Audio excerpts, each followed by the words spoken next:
I'd like to call the hearing to order.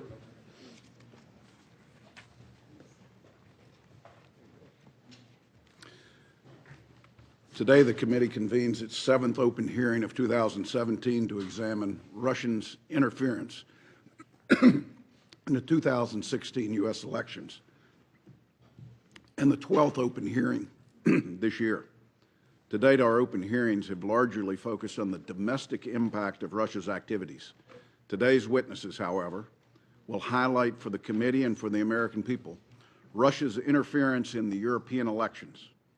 We hope to gain additional understanding of Russian efforts to undermine democratic institutions worldwide as the committee continues its inquiry. The Intelligence Committee assessed in January that Moscow will apply lessons learned from its campaign aimed at the United States presidential election to further influence efforts worldwide. It further assessed that Russia has sought to influence elections across Europe. The Director of National Intelligence Coates echoed those words as recently as May when he testified before the Senate that Russia is seeking to influence elections in Europe, including France, Germany, and the United Kingdom. The intelligence community assesses that the Russian messaging strategy blends covert intelligence operations such as cyber activity with overt effort by Russian government agencies, state-funded media, third-party intermediaries, and paid social media users or trolls. Russia is employing a whole-of-government approach to undermining democratic institutions globally. Facing down Russia's malicious activity is no longer just a bipartisan issue. To successfully protect our institutions and the integrity of our electoral systems, we must work as a global community to share our experience. Collective awareness of Moscow's intentions spanning borders and continents will help us to enhance our security measures and thwart these disinformation campaigns. Just as Germany is learning from the recent events in France and Montenegro, we will lean on our allies to inform our approach of the 2018 elections. We must advance more quickly than our adversaries, and only together will we do so.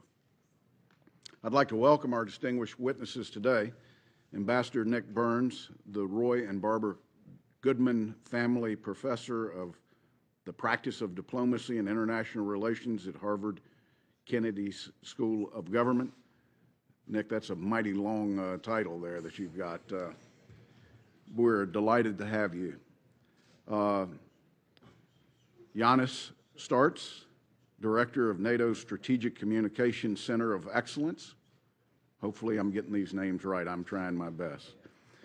Ambassador Vesko Garcevic, Professor of the Practice of Diplomacy and International Relations at Boston University Frederick Pardee School of Global Studies, and Constanze Stelzenmueller, the inaugural Robert Bosch Senior Fellow in the Brookings Institution Center on United States and Europe. Thank you all for being here to help us better understand Russia's activities and the underlying intentions that Russia might have. With that, I will turn to the Vice Chairman. Thank you, Mr. Chairman, and let me commend you on your brilliant introduction of our witnesses, and welcome witnesses. Today's hearing continues the committee's efforts to address the issues surrounding Russia's active interference in our democratic process and in the 2016 elections here in America, as well as Russia's similar, and in some cases, ongoing efforts to undermine democratic institutions amongst many of our closest allies.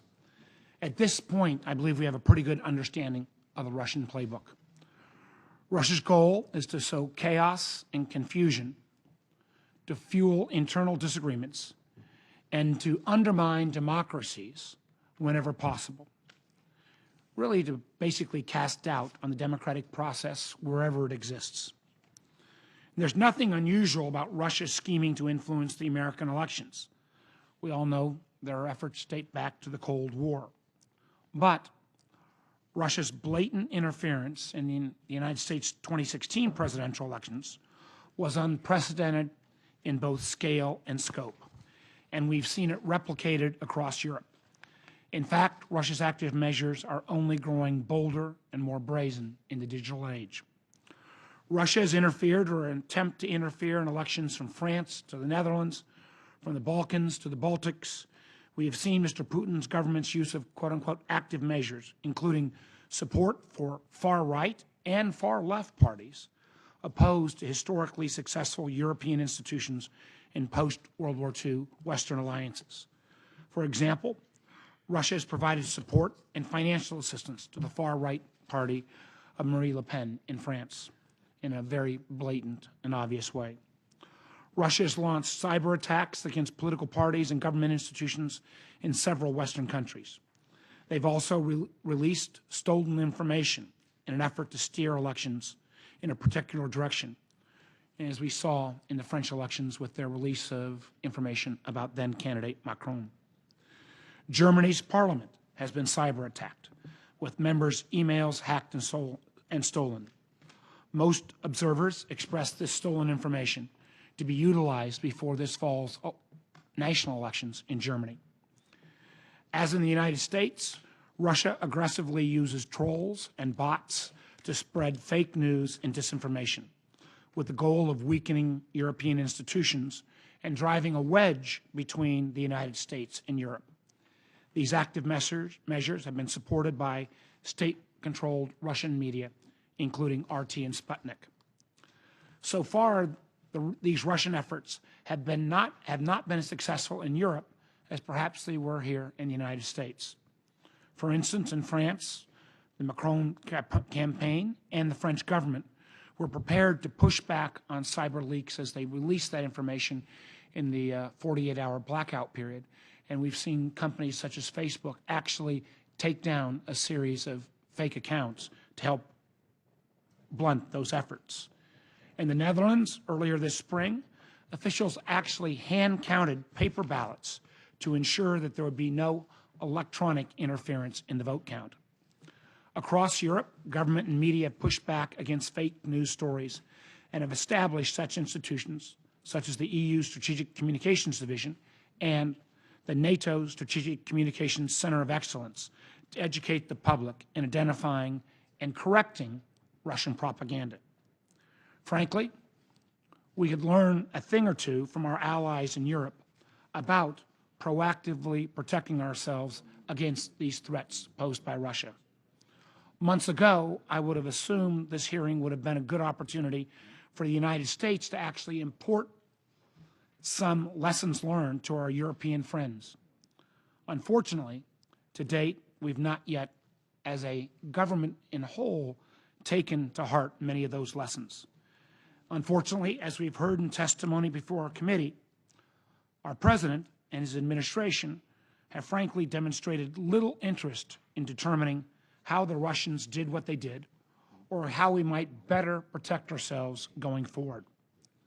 Instead, we've seen the president repeatedly deny that Russia was responsible for U.S. election interference, even in the face of unanimous agreement among our nation's intelligence agencies. He's consistently questioned the integrity of our intelligence professionals, and he's been all over the map in discussing the United States' commitment to the transatlantic alliances such as NATO. As several of my colleagues on the committee have previously noted, in 2016, the Russians targeted Democrats. Who's to say which party will be in the crosshairs next time? The one thing we know is that Vladimir Putin is not a Democrat nor a Republican. His interests are to advance Russia's interest and undermine the United States. In 2016, I believe that Russia got its money's worth in sowing doubt, distrust, and dissension in the heart of the American political process. And my fear is, with that rate of return, that Russia will continue to return to those tactics. I don't believe anyone believes that Russia will stop, and I believe as a state that has statewide elections in 2017, we have to be alert now. That's why last week when we had DHS before this committee, we asked them to share, even if they have to share confidentially, the names of the 21 states that were attacked by the Russians in 2016. I've written and spoken with Secretary Kelly on this matter. As the Oversight Committee, I believe we are entitled to that information, and we need to work through a process so that state election officials have the security clearances to at least be read in. And my fear is, as we heard last week, when the top election official from Indiana and the top election official from Wisconsin, both of those states could not acknowledge whether they were part of those 21 states. And what was also remarkable was we heard from the state of Illinois, which has testified openly that they were attacked on a regular basis, yet they had not been informed until last week that those attacks originated from Russia. That's why the testimony we hear today is so important, to learn lessons from what's happening in Europe and around the world, and how, on a going forward basis, Western alliances, our Western allies, can stop this very critical 21st century threat. Thank you, Mr. Chairman. I look forward to the testimony of our witnesses. I thank the Vice Chairman. At this time, I'd make members aware that we will recognize members by seniority for 5 minutes, and I'd also like to make a note to members that when we return from next week's 4th of July recess, we will immediately consider the nomination of David Glowy, Undersecretary of Intelligence and Analysis at the Department of Homeland Security. If members have additional questions for Mr. Glowy, they need to be in quickly so that they can be acted on while we're out. The Vice Chairman and I intend to move that nomination as quickly as we possibly can when we get back. Again, I thank our witnesses for being here today. I will recognize from my left to my right, and we'll start with you, Ambassador Burns. Welcome. Mr. Chairman, Mr. Vice Chairman, members of the committee, thank you very much for this opportunity to testify. I appreciate very much the bipartisan commitment that your committee has shown to investigate Russia's interference in the European elections and in our own elections. There is no doubt about Russia's systematic campaign to undermine our 2016 presidential election, the Montenegrin, Dutch, French, and German elections this year, and Russia is seeking to diminish the confidence that the citizens of all these countries have in their democracies.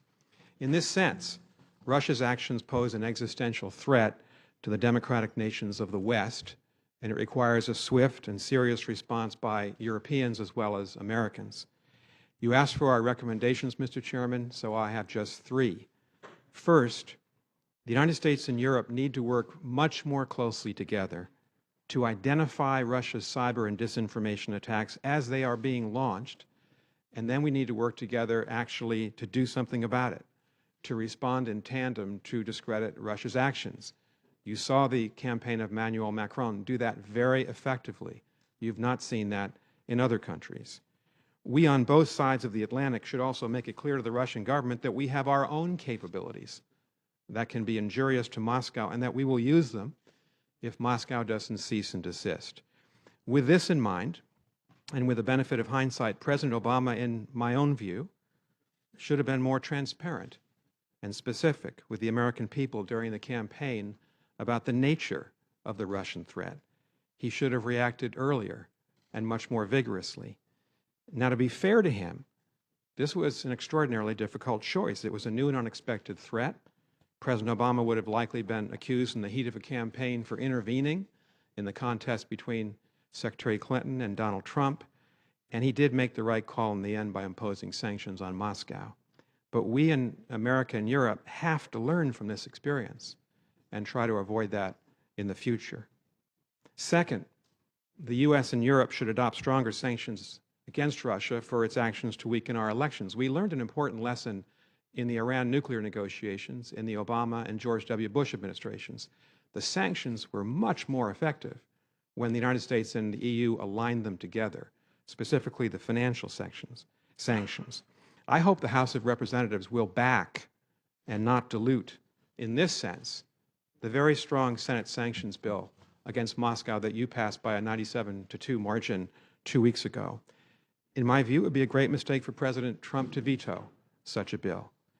and with our long national two-century debate about the separation of powers in mind, I do think that Congress, it's time for the Congress, and not the President, to lead the American response to Russia's cyber attack on the United States.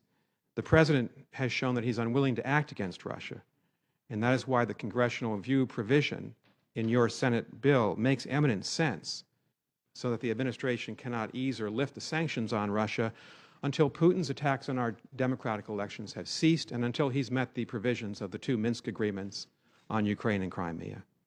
Third, Congress and the President must make resistance to Russian interference in the European elections, as well as ours, an urgent national priority. I served in the government for a long time. I served both parties as a Foreign Service officer, and I find it dismaying and objectionable that President Trump continues to deny the undeniable fact that Russia launched a major cyber attack against the United States, regardless of what party he launched it against. He's done the same thing in Europe very systematically, and yet in response to that, President Trump has refused to launch an investigation of his own. He's not made this an issue in our relationship with the Russians. He's taken no steps, at least that I'm aware of, with the Congress and state and local governments to strengthen our voting systems from future Russian hacking of our midterm elections in 2018 and of the next presidential election in 2020. There's no indication he's asked his senior cabinet officials to develop a plan to protect the United States and to deter the Russians. And his failure to act, and I'm a former U.S. ambassador to NATO, or as President George W. Bush's ambassador, we have a political responsibility in NATO to protect each other, not just from armed conventional attacks, but from cyber attacks as well. That's a clear failure. I've worked for both parties. It's inconceivable to me that any of President Trump's predecessors would deny the gravity of such an open attack on our democratic system. I don't believe any previous American president would argue that your own hearings in the Senate are a waste of time, or in the words of President Trump, a witch hunt. They're not. You're doing your duty that the people elected you to do. It is his duty, President Trump's, to be skeptical of Russia. It's his duty to investigate and defend our country against a cyber offensive, because Russia is our most dangerous adversary in the world today. And if he continues to refuse to act, it's a dereliction of the basic duty to defend the country. And Russia's going to do this again. You heard Director Comey at this committee say that he felt that Russia would be back, maybe against the Republican or Democratic Party. Our elections will be at risk when that happens, and the sanctity of our elections will be compromised in the minds of our citizens. Let me just close by saying that Russia's really testing the leadership and resolve of the West.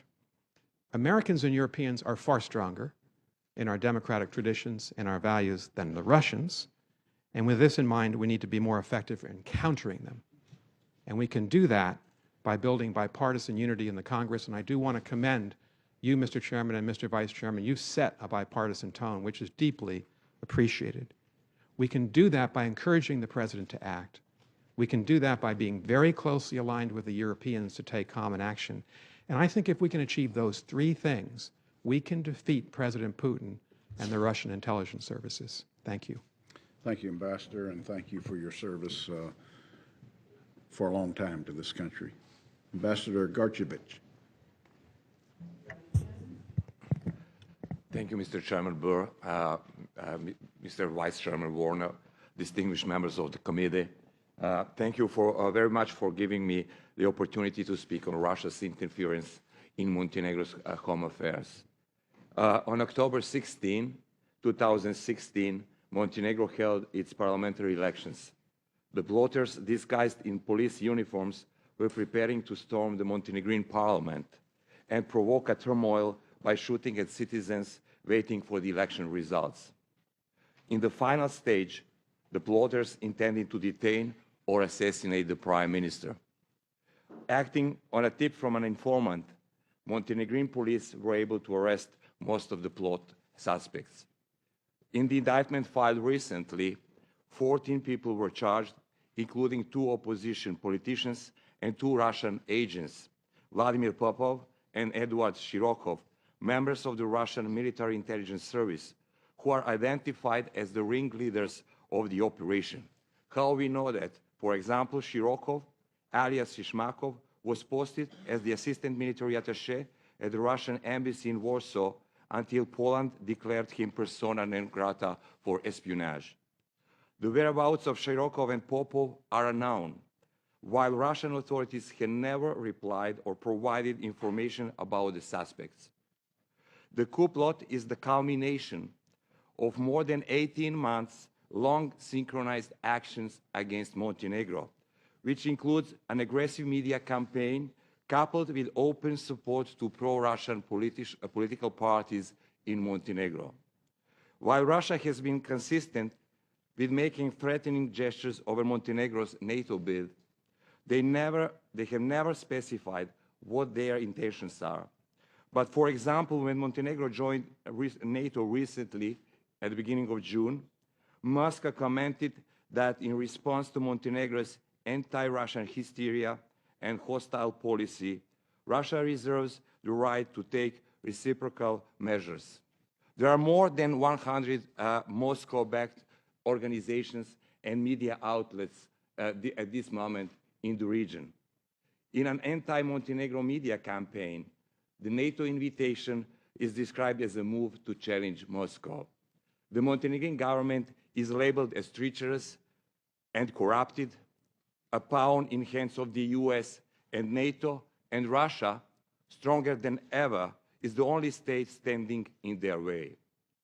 The Orthodox Church, too, is utilized to promote the values of Orthodox Christianity and present them as a fundamentally different, that fundamentally contradicts the Western world. The Russian government fully backs Democratic Front and an anti-NATO political coalition dominated by Serbian Nationalist Party, known for their pro-Russian affiliation. The primary goal of the front and its supporters in Russia was to get the Montenegrin opposition united around its political platform and prevent the formation of a new pro-NATO government in Montenegro. Moscow has made no progress in Montenegro, and it has seemingly lost a possibility of having a strategically significant outlet at the Adriatic coast. But Moscow will continue exploiting loopholes that exist in most of the Balkan states. Democratic incapacity, corruption, ethnic tensions, countries' economic and military needs, and growing feelings of marginalization of those countries on their path to the EU and NATO. The rule of law, independent institutions, and efficient law enforcement agencies are the precondition for stability and effective protection from Russia's influence. The best way to restrain Russian interference is a proactive approach from the US and NATO and the EU side, and an energetic support for democratic reforms in the Balkan states. The door of NATO and the EU must remain open for states wishing to join those organizations. And further American retreat may have lasting adverse implications for Balkans and European security. Thank you, Mr. Chairman, and I'm looking forward for your questions. Thank you, Mr. Ambassador, and Mr. Sarts. Thank you, Mr. Chairman, Vice Chairman. From the time our center has been established 2.5 years ago, we've been closely watching Russian information operations and influence operations across Europe. We've produced 18 different studies on the methodology, ways how Russia tries to affect the outcomes of our democratic processes and our choices. In the election process, typically, there are 3 venues they try to pursue. First, to support the candidate of their choice. To do that, they use the money and they give the support of all the media, traditional media networks that they are controlling to the candidate, to the proportion that is nowhere near of a normal democratic process, with lies, with fakes, etc. Secondly, they try to do to get the sensitive information on the other candidates to undermine their credibilities. Typically, they try to achieve it through hacking into the systems, but that is not the only way. They use very large segments of disinformation. Fake news is one of the instruments of choice. They're disseminating that through the same information networks they operate within, but they also use fake news sites as a networks. They use trolls, both human as well as robotic, to amplify the message. All of that was seen in the recent French election. Let me just go through quickly what was the French response and what I think we should take note of. First, it was media cooperation. Media were teaming together, and very different sorts of media teaming together to work to verify what is a factual reality. They were supported by the online activist groups like Crosscheck and also big internet companies like Facebook and Google joined effort to make sure that the facts, also in the digital space, take the preeminence over the falsehoods. Secondly, they were assuming and knowing they're going to be hacked. There were many hack attempts. And of course, all of us who have been in a cybersecurity business know you can design only as strong response as possible. There is always a human factor. So what the French idea has been, they trapped the hackers. They fed them the irrelevant information in large amounts, making the dumped information irrelevant as well. And thirdly, that was how both media, public, and the authorities treated the hack. First, the authorities, based on the French law, said it is illegal to use these hacks for further circulation. Secondly, most of the media refrain for going for these hacks, understanding the way they are trying to be manipulated into the election process. Based on that, I'll share some recommendations. First, societal awareness. That is a critical thing to be achieved. The nation that is aware it's under attack is far more resilient than the one that is oblivious of that. Secondly, as demonstrated by the French case, working with the media is essential, both for their role, but also for their understanding how they might be manipulated in the process. Thirdly, we still treated the information environment as a game of golf. It is not anymore. It's rugby. In rugby, you need to have a very good situational awareness. We have to build tools to know what are the echo chambers, what are the information bubbles, who is trying to penetrate them, what are the robotic networks trying to push, what are the third parties or the outside governments, what kind of data they're looking into your societal systems. That is one of the key elements that we have to possess to be able to respond effectively to that game of rugby. Next, cyber defense. It is a must. Every single element of the election process has to be able to do a good cyber defense, both with two elements, the technical piece and the human piece. These have to be there. And lastly, we cannot succeed if we don't work together with the technology companies. That's the area where most of the activity takes place and where it is most successful. And I think we can make them one of the good partners in making sure that the facts and truths are much more preeminent in that environment than any falsehood. Lastly, Mr. Chairman, Mr. Vice Chairman, the reason the Russian activity succeeds is because we have not paid attention. They're using their old tricks and borrowed know-how from our technologies and our marketing know-how. Therefore, I see no reason why they should keep winning. To me, it's about focusing on the problem, bringing different actors across the society together, and then collectively, I do believe we have all the potential to win this for us. Thank you. Thank you, Mr. Sarts. Dr. Stelzenmueller. Thank you, and good morning. Chairman Burr, Vice Chairman Warner, distinguished members of this committee, it's an honor for me to be invited here today to testify before you on the critical issue before this panel, Russian interference on the European elections, and specifically on the federal elections September 24 in my country, Germany. Russian interference in European political space is strategic and is aimed at destabilizing the European project. Germany is the fulcrum with which to achieve this goal. Weaken Germany and you diminish the EU and the European project. And conversely, because Germany has orchestrated the European consensus on sanctions against Russia, it has become the main obstacle for Russia in pursuing its interests in Europe and indeed in Ukraine. Russian interference in Germany, as we know, has occurred for a long time, but it is not limited to elections, nor will it stop thereafter. As for the election itself, there is a general consensus in my country that there will be meddling. The only question is when and in what form that will take. Technical manipulation of the elections, however, is unlikely. We use paper ballots, and we have hardened the computer infrastructure that we use to aggregate the data. The real target of Russian interference in Germany is voters' heads. They're trying to hack our political consciousness.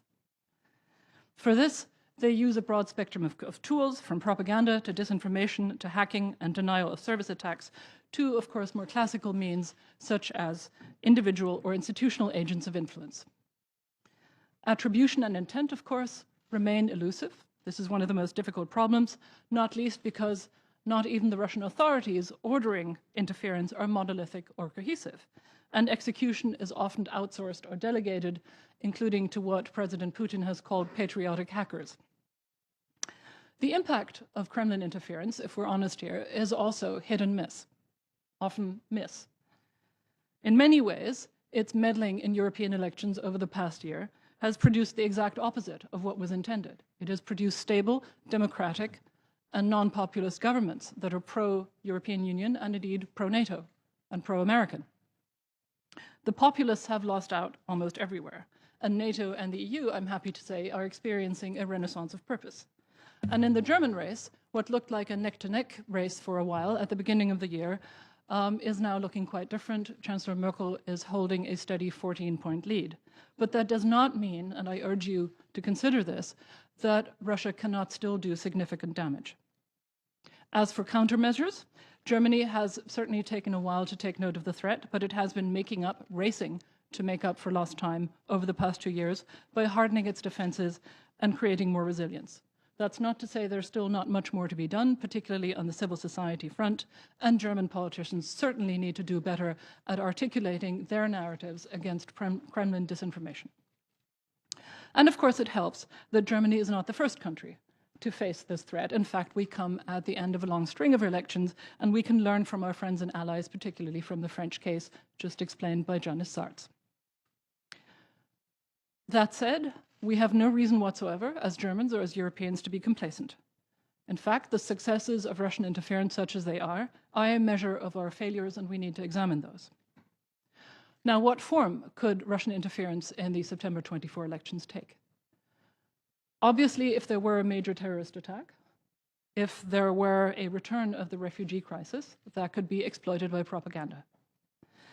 It's conceivable that there would be further severe DDoS attacks or further hacks, or in fact a leak of the 2015 hack substance. 16 gigabytes were taken away. We haven't seen them yet. But it is just as likely that a visible Russian attempt to use such events would backfire, as it has before. So they need to tread carefully there.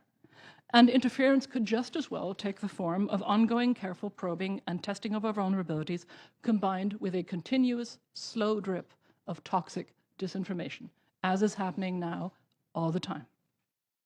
So Germany will have to remain vigilant, but also flexible and relaxed. We mustn't over-dramatize the scope, intent, or coherence of the threat. That would be to walk into the main psychological threat of this propaganda, which is to think the threat is bigger than it actually is. We are a strong and vibrant democracy, and we can fight this in the marketplace too. However, it is beyond any doubt that Germany and all of Europe are experiencing a phase of historical volatility and risk. And in such a time, friends and allies matter more than ever. And here, our relationship with America is key. We understand that Europe needs to do more for its own defense and take on more of the burden of transatlantic security relationship of the United States. And we have, as many here know, and as Nick knows, we have already taken many steps towards this goal. But the alliance as such, our political, economic, military, and intelligence partnership is crucial for the preservation of the European project. And an America that feels ambiguous about the value of this alliance could be perceived by the Kremlin as the ultimate encouragement. I therefore respectfully have only one recommendation for you, or rather it is a request. Stand by us. Thank you very much, and I look forward to your questions.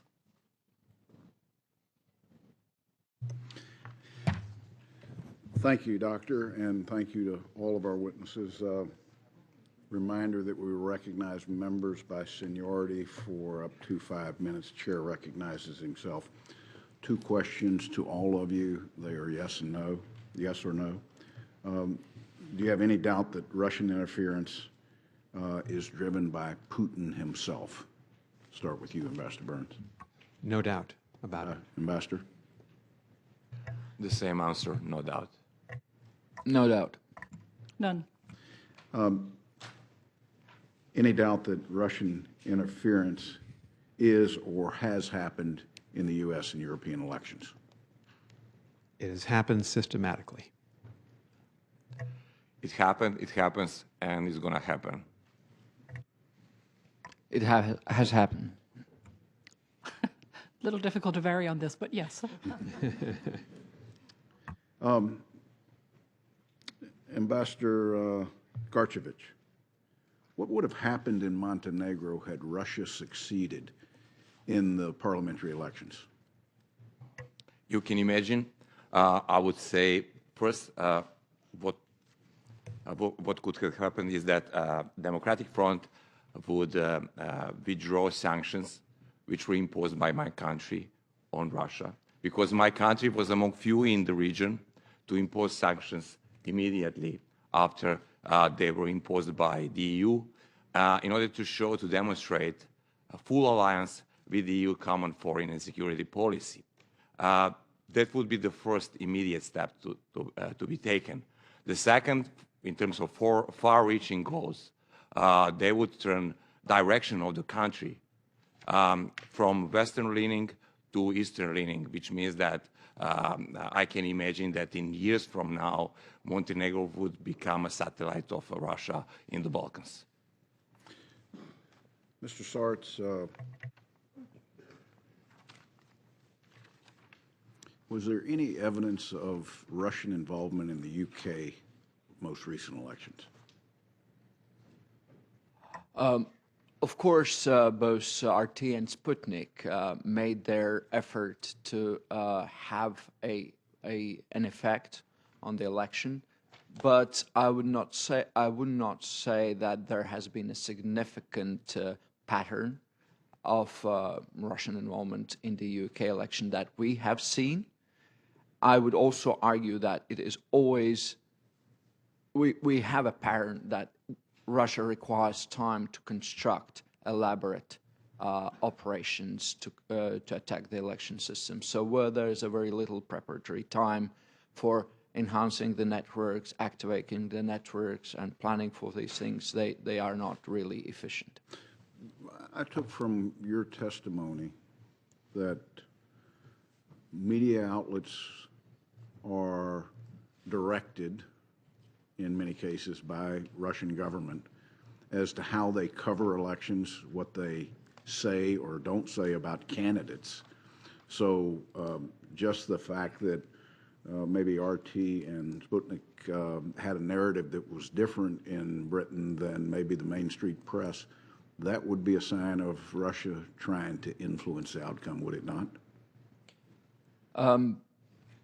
I have no direct evidence to say that the particular narratives that we see in these outlets during the election period in UK would have been directly directed from Kremlin, although there is a regular monthly meeting between all the key editors of media in Russia with the Kremlin officials, where reportedly they coordinate the messaging. So it's not a news outlet as we would define in the United States, independent. Yep. If I understood your testimony again, I think there was a suggestion that America's social media platforms knew that they were part of a coordinated attack, especially as it related to France. Did I hear you correctly? The media platforms have the data to see where the information originates, and I know they've been also assisting the French media to make sure that within these platforms the information that these consortiums find as factually correct have the preeminence. Media outlets have the ability to understand whether a bot has been used to make it look like there's tremendous public support for an issue versus to real public support. Is that an accurate statement?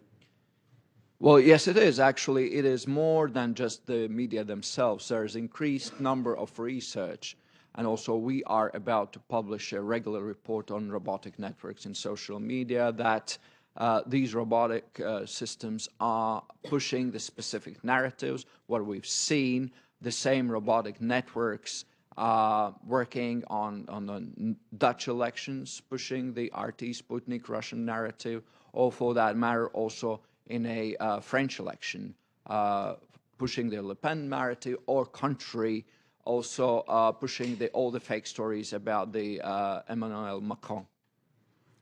Last question, Nick Burns. What should the U.S. response be, and should that response to election integrity and intrusion by the Russians be coordinated with our European partners? I think it should. I think there are three things we can do, Mr. Chairman, and I hope the administration is beginning to do some of this. First is our intelligence agencies have to be linked up to understand the threat as it's happening. Second, if laws are being broken in both Europe and the United States, our judicial authorities ought to be working together to prosecute people and put them behind bars. And third, and this will probably happen through Secretary Tillerson and others and our ambassadors overseas, in the response, and you saw this brilliant response by the Macron campaign to push back, we can be lashed up with the Europeans in a response to an attack, whether it's in Europe or the United States. We're in the same NATO alliance. All the countries represented here today are. It's a political alliance as well as a military alliance. We ought to be working together. And finally, I think that the Senate's on the right track with your sanctions bill. It's a tough bill. I know it's caused some controversy in some countries in Europe, but frankly, American companies, European companies shouldn't have advantages to sell into the Russian market that American companies do not have, and I think your bill makes that point. Thank you, Ambassador. Vice Chairman. Thank you, Mr. Chairman. And let me again thank all the witnesses for the testimony, and thank you again for your unanimous agreement on the nature of the Russian threat and the attacks that were created here in the United States. I want to go back in our March public hearing. One of our witnesses, Clint Watts, testified that then-candidate Trump, quote, used Russian active measures at times against his opponents, end of quote. He cited then-candidate Trump coordination or use in calling out WikiLeaks. We saw candidate Trump continue to use terms like the elections being rigged, same type of terms that were used by the Kremlin in their propaganda efforts.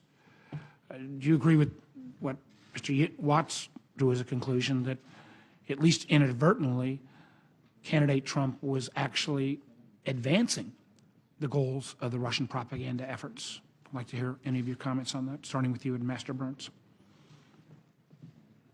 Senator, just two quick points. First, I don't have any independent knowledge about the Trump campaign working with... I'm not asking that. I'm just asking whether his comments about elections being rigged, calling on WikiLeaks, it appeared, and Mr. Watts drew the conclusion that at least inadvertently, it seemed that then candidate Trump was actually aligned with some of what was Russia's propaganda efforts. We're trying to sow the same kind of chaos and questioning of our democratic processes. Right. I thought it was just important to say, I don't have information. But when candidate Trump did encourage the Russian government to find more of Secretary Clinton's emails, I thought that was an irresponsible statement. Anybody else want to make a comment? You're taking a safe diplomatic effort, all of you. I appreciate that.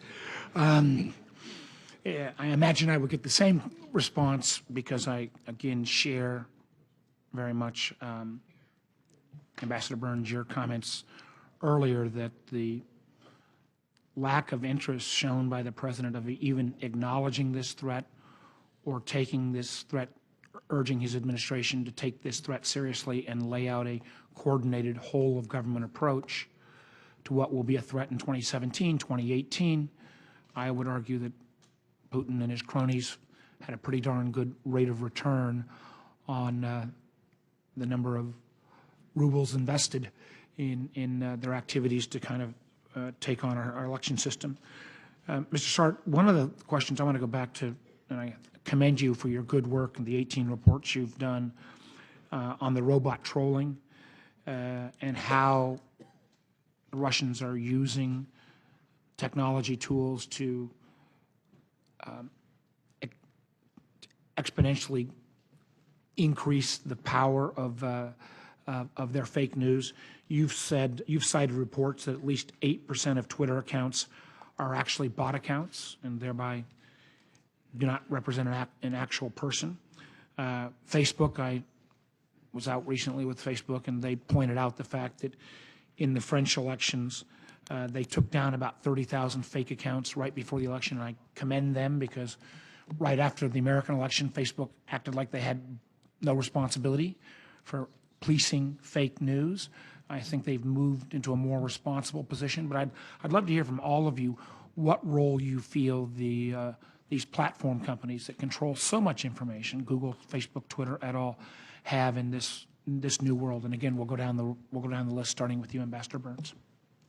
Senator, very briefly, I had the opportunity to be at Stanford for 5 months last year, met a lot of these people who work in this space, and I was impressed by the number of people, take YouTube, for example, that they now dedicate to try to filter out hate speech. And that's commendable. If that's the case, there ought to be an ongoing dialogue between the U.S. government, our national security agencies, and these companies to try to filter out Russian propaganda. It's a direct assault on our country. I was impressed by Mr. Sarts' testimony. I thought it was quite convincing that there has to be an integration of the technology companies and our government on this issue. I concur. I'd love to hear the rest of your comments, please. Well, first, I also just from yesterday back from Silicon Valley, where we've talked with a lot of these companies on these issues. First, there's a growing market, black market for robotics in social media. Some of it is rather innocent, but much of that is of some kind of criminal activity.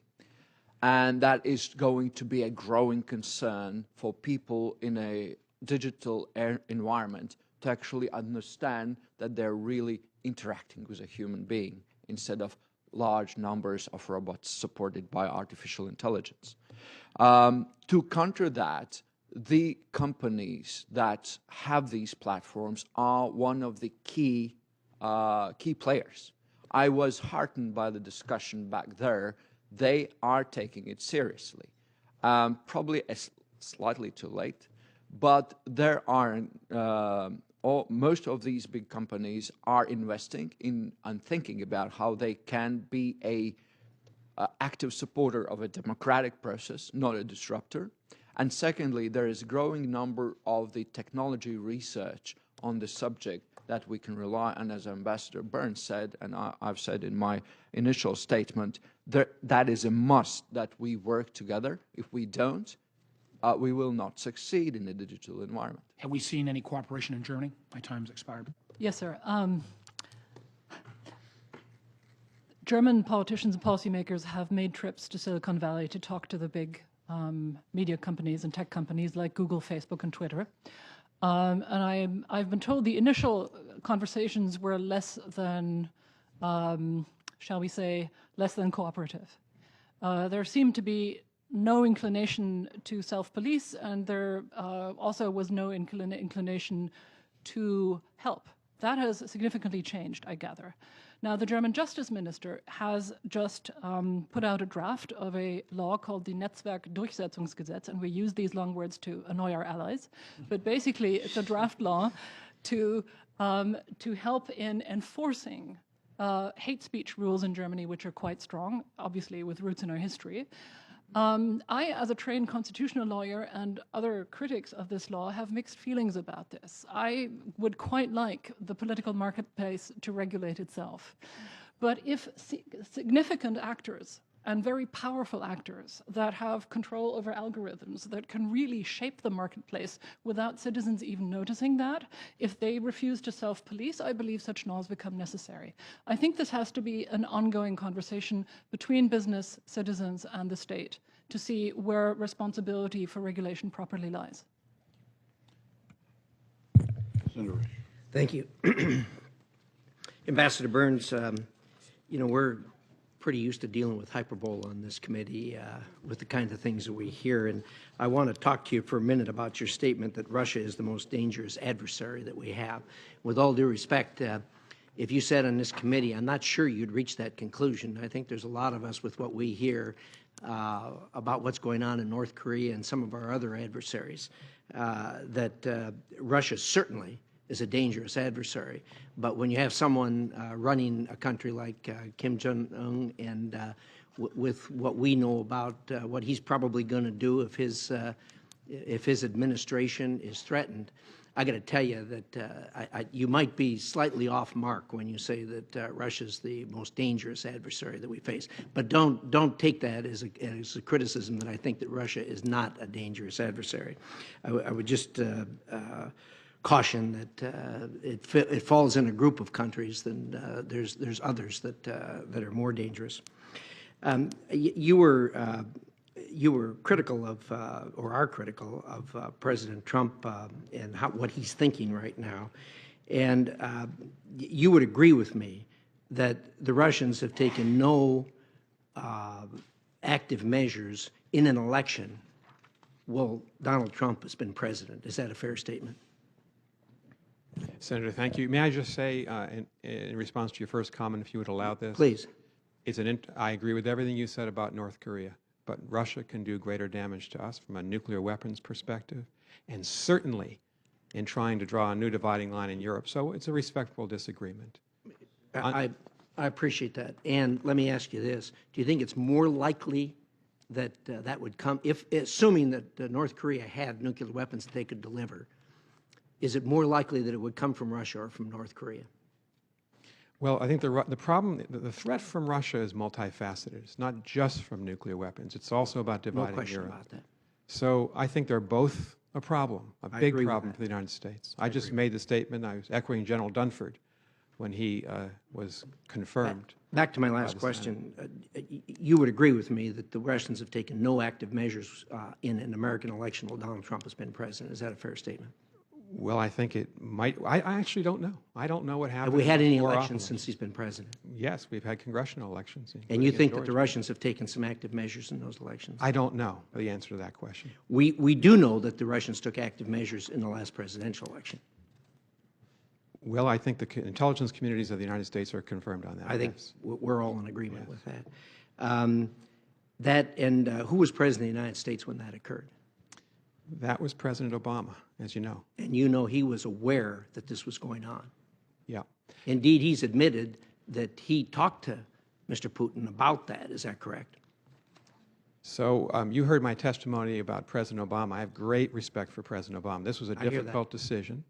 I think that President Obama, with the benefit of hindsight, should have acted more resolutely, quickly, to be transparent with the American people. But he did take action. And what disturbs me about President Trump is that he's not investigating, has taken no action. Got that. But I'm talking about somebody that could have done something about this while it was going on. You're aware that President Obama talked to Mr. Putin about that. are you not, in the summer of 2016? That's what the news reports say. I also know that the Obama administration briefed the 8 senior members of Congress early on, that there were public statements made by Jay Johnson, I think on October 7th.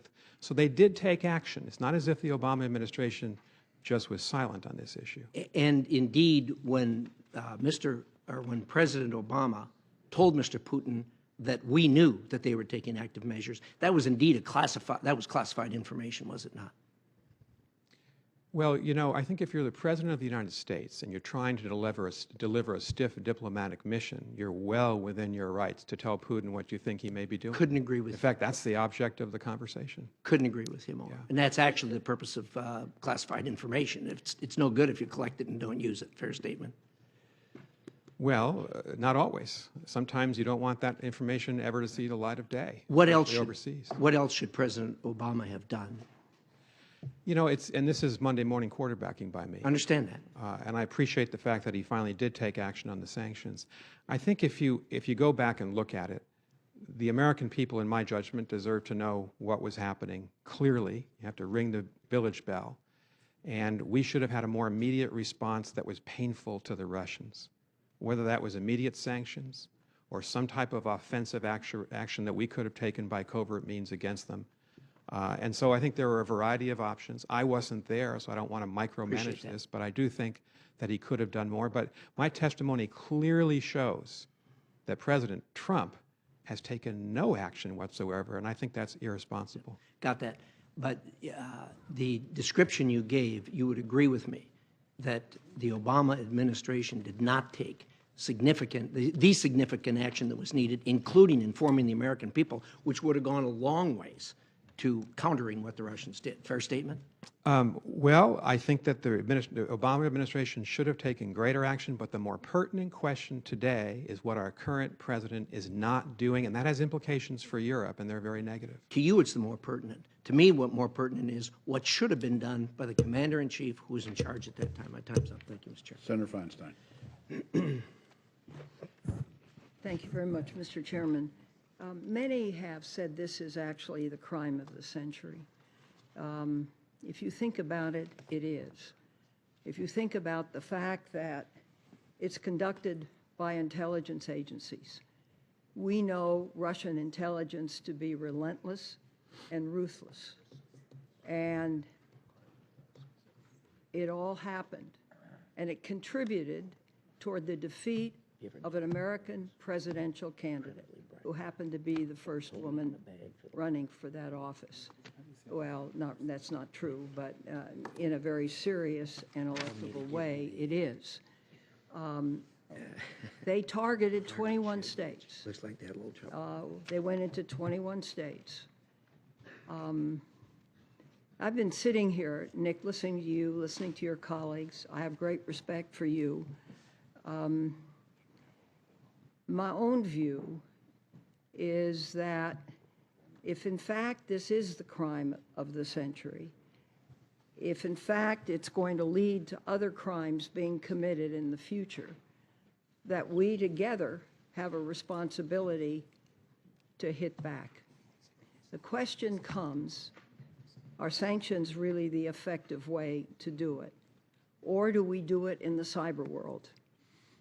But I don't think that we can sit here and see the amount of destruction that has been done, the defeat of a candidate, the intrusion into 21 state systems, the continuation, even now, with spear phishing, what's happening in Europe, and, you know, the Iron Bear is on a march. How do you stop that? And we have had certain abilities discussed of how to develop a hit back. And it's hard for me to believe that sanctions make them angry, but sanctions don't really do anything. There is a downside to a cyber war. On the other hand, the United States of America cannot see the critical infrastructure of an American democratic election destroyed by Russia. I'd be very interested if anyone would be prepared to talk about what Europe and America could do together to plan, to prepare, and to hit back.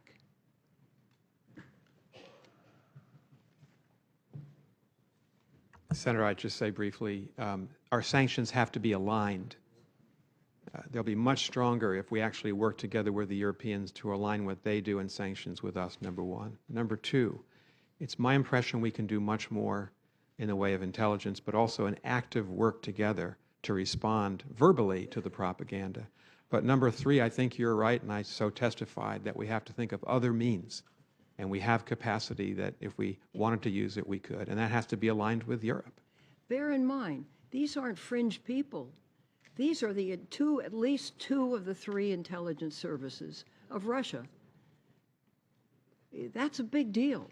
The president of Russia committed his intelligence services to hit our election system. Do we just, well, maybe we shut off this sanction or that sanction? Maybe we think it's going to just go away. They've shown no signs of going away. I've been on this committee for a long time. I have never seen a time when with full confidence, every single one of America's intelligence agencies have come together and say they have full confidence that this was orchestrated by Putin and he used his intelligence services to do it. Well, if I may, I think first thing that we have to do is cover our backs, and that is building the resilience. That was the things that we all three talked about. Could you define resilience? Ability of the democratic process to withstand the attacks, overt or covert, to influence with a malicious intent from outside, the societal choices within the election system, within a political process. And being able to, irrespective of these... With what acts, sir? We do stand in a... There's no question about that. I can go through the things that I recommended. Society being aware, cyber defense being on a high level, having been able to operationalize the information battle space, and many of these. Secondly, I wanted to say, in fact, if you look at Russian documents, they believe we are attacking them. And I think they really believe that. So, which is, I think, a paradox. What we have to really look for is that we're not attacked by Russians, we're attacked by Kremlin. And what we can do is actually help also people within Russia to recognize what is the actual realities. I think that is the most powerful weapon, the truth. The truth that Kremlin is hiding away from their own citizens. And that is, I think, the weapon that we have, which is the most mighty. My time, thank you. Senator Rubio. Excuse me, may I add a few words? I personally lived in a country which was under sanctions, and I have my personal experience of being a citizen of a country and living a normal life in a country under sanctions. For sanctions to start working and to start bearing fruits, you need time. It took like 9 years for Yugoslavia, which was smaller in economic terms, really smaller than Russia, to see sanctions working. I can imagine that in the case of Russia, we have to endure, perseverance is needed, and sanctions will start bearing fruit at a certain point. So I don't think that we should stop or rethink this strategy. On top of it, someone mentioned, I think Ambassador mentioned importance of NATO, because NATO is not only military organization. NATO is security and political organization. It's since it was formed in 1949, U.S. has seen NATO as like pillar of Euro-Atlantic bond. And the countries who are members of NATO are there because of a set of values that they share, which means that we have to keep ourselves together and strong through NATO, which includes a number of measures, not only deterrence, which is taking place right now in Europe, but also a number of other measures, because it's not only that Europe is under attack, values are under attack. Values are under attack. Values of democracy, values of parliamentary democracy, value of liberal democracy is under attack. Russia is backing those groups in Europe, leftists or rightists, those who challenge very core values of liberal democracy, because those who challenge from within of those democratic systems and would like to see those systems and values eroding. So in parallel with some like a hardcore or hard power measures, we have to put emphasis also on soft power, because this is what Russia uses against democratic systems. I think democratic systems in soft power are much better off than Russia, and may offer more than Russia can offer to countries. Doctor? Madam Senator, would like to add one small remark to what's already been said. And that is, if I may say, as an ally and a citizen of your ally of over 60 years, do no harm. Do not question the alliance. Do not question the alliance that is greatly in your strategic interest with Europe, but that is also in our interest. It is of existential importance for us. And an American government, a White House, that questions the validity of that alliance, that questions the validity of the Article 5 mutual defense commitment, does more to undermine our security and our safety than many things that the Kremlin does. We are all vibrant Western democracies. That's not to say we don't have flaws and vulnerabilities. And we should not only address those, but we, I think, as Western democracies, can address them together. We can look at them together. And I would add only one thing. Sanctions do work, perhaps even more as a political statement of cohesion and will. And as such, they have had a tremendous impact on Russia. They have left a deep impression on the Kremlin. They have also done some economic damage, but they have, above all, been an expression of Europe's and America's will to stand together against the threat towards Ukraine and its neighbors, and the threat against the European projects and American interests there. So they do work. Thank you. Senator Rubio. Thank you. Thank you all for being here.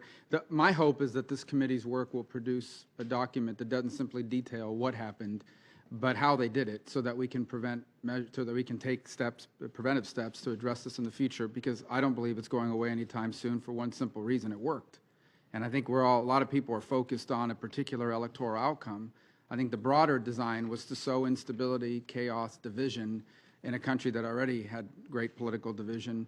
I don't think anybody can doubt that that's the case. I mean, just the sheer amount of time and energy that's been spent by this committee, this Congress, the press, and everybody else on this issue of Russia alone must be deeply gratifying to the people who authorized these measures. And the way it's exacerbated our ability to get work done on a number of other things has been deeply impactful. And so I really, truly hope that as we do our work, we will learn what are the best ways to confront it within the confines of the following. We have a First Amendment. So I understand that places like France are able to block out, when the stuff came out about Macron, they had a blackout at the end period, and so a lot of that was not widely reported. I don't mean this I'm not attacking the media. I'm just saying one of the most powerful unwitting agents of Russian influence was the mainstream media. That when these emails were being leaked from WikiLeaks, there was a lot of focus on what was in the gossipy aspects of it, and not so much the origins of what it was all about.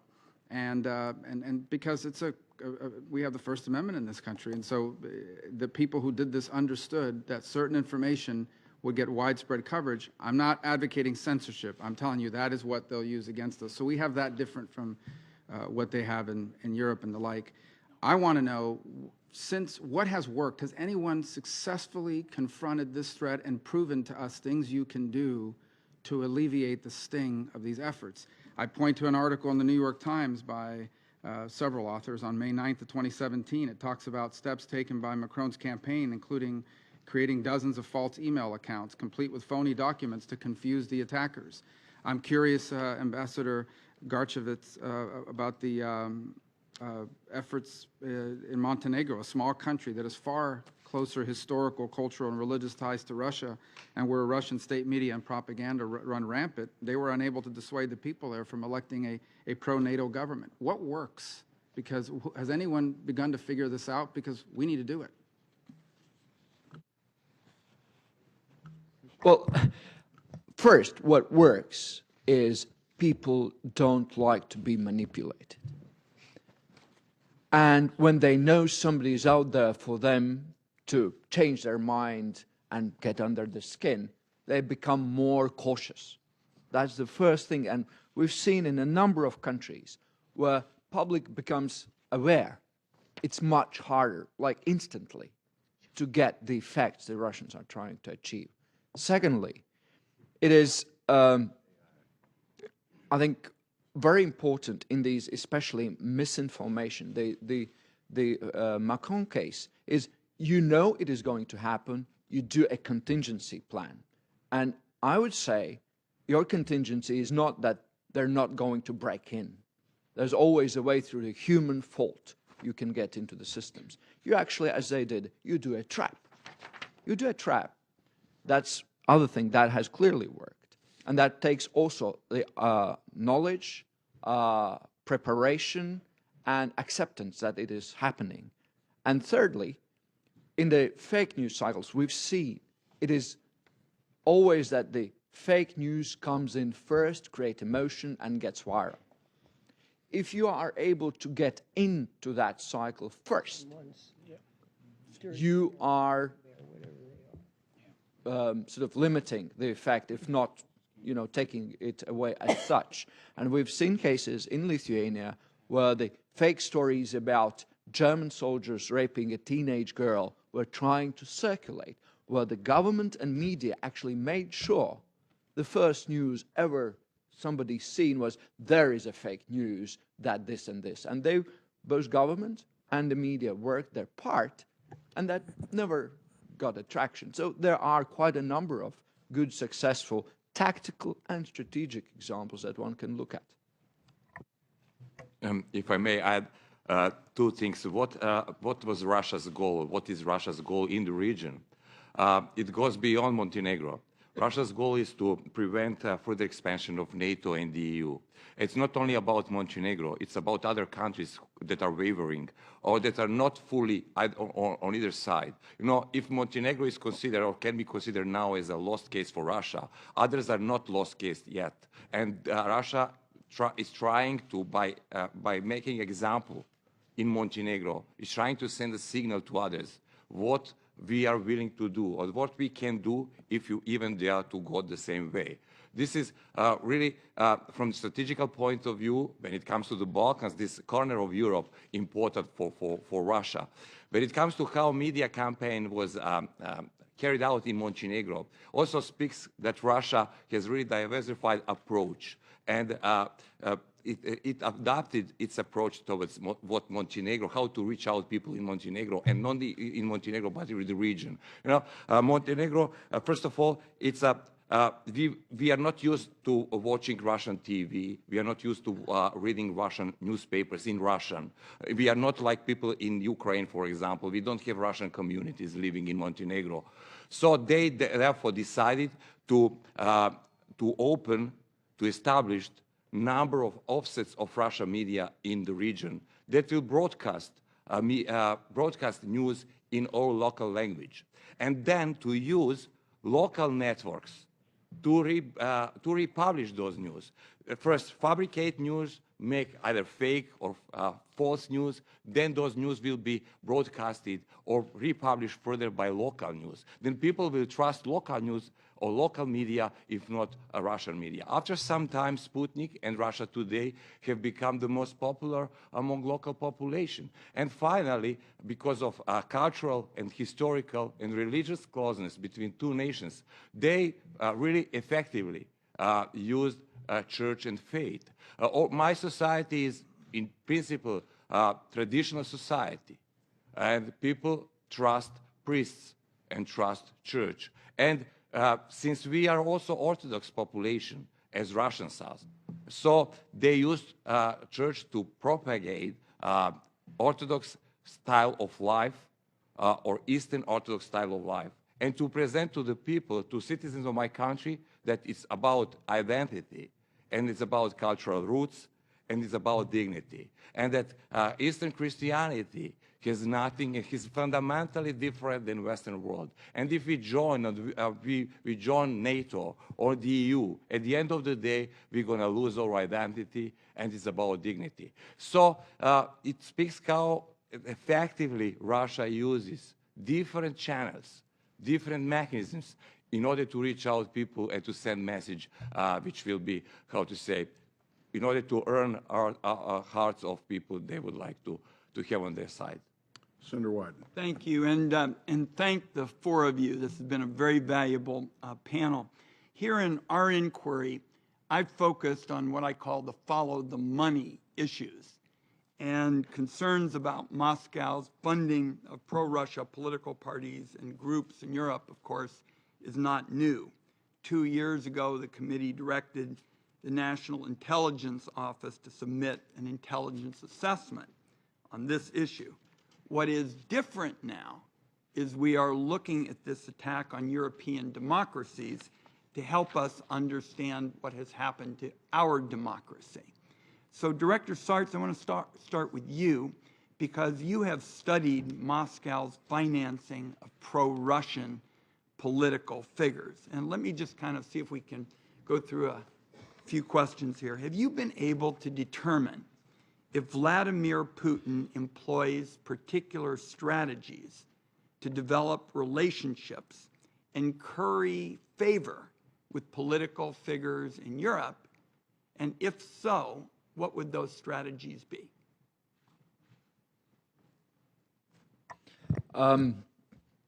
First, there are two strategies to incite different political actors across Europe into cooperating with Russia. First is financial incentives.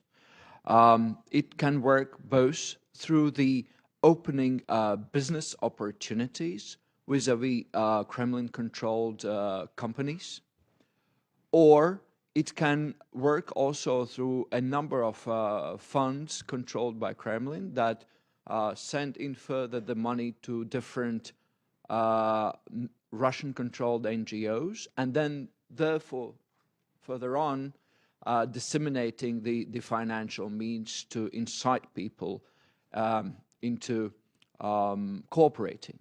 The other venue is non-financial, which is giving the Russian information power as the backdrop to whoever message they're trying to promote and whose political point of view they are trying to use for whatever their strategy. Does President Putin make the decision himself to support political figures in Europe, based again on what you know?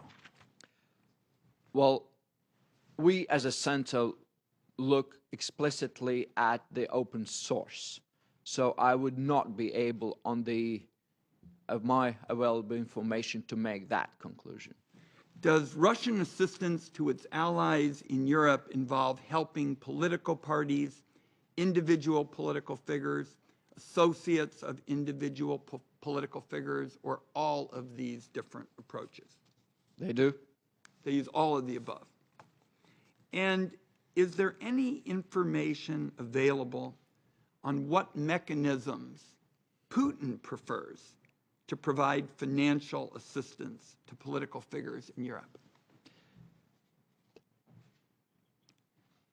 In an open space, there have been a number of reports from the European intelligence agencies sketching out, without great detail, some of these practices.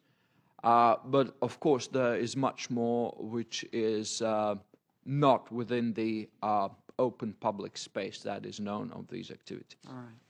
And one last one for you, Director Sarts. Your statements refer to Russian cyber attacks, including a 2015 Russian hack of the German Bundestag. Last week, the UK Parliament came under what British authorities called a sustained and determined attack on all parliamentary user accounts, although the source of the attack has not been identified.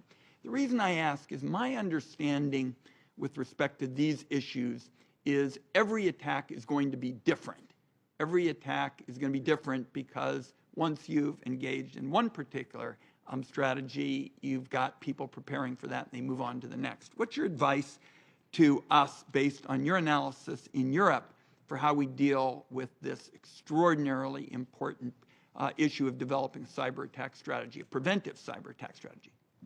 Well, first, I think you give too much credit to the Kremlin operations. In fact, what our research says, much of the tool set remains the same. There is a variations and there is an experimentation, but it is not more than the 20% of the overall activity.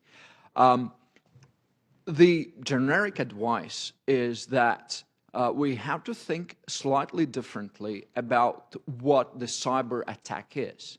We typically think of it as a venue to get into the infrastructure and get the data. But I would argue that we have to think of two parameters, of course, technical as very important, but at the end of the day, the purpose of the attack to get into the minds. And we have to actually, when employing our own countering strategies, focus both of technical as well as a cognitive aspect of the defense. My time is up. I'm glad you think that the Russians are less clever than cyber attackers elsewhere. I have reservations about that. And I just want to make one last point. I know my time is up, Mr. Chairman. Ambassador Burns, I'm a fan of yours. And I just heard one word that concerned me with respect to the relationship of government and the technology companies. I think, and probably you didn't really mean it, you talked about integrating the companies and the government. I think what you were meaning was better communication between the government and the companies, and I just wanted to make that point. Thank you, Mr. Chairman. Oh, if you would like to respond.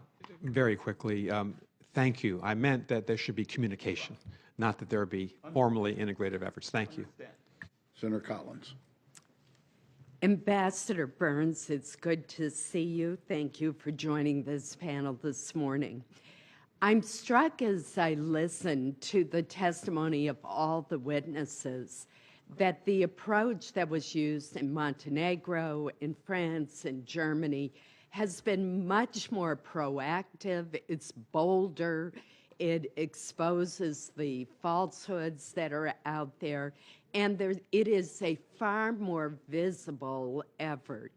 Ambassador, you were somewhat critical of President Obama, and I would be even more critical of his response.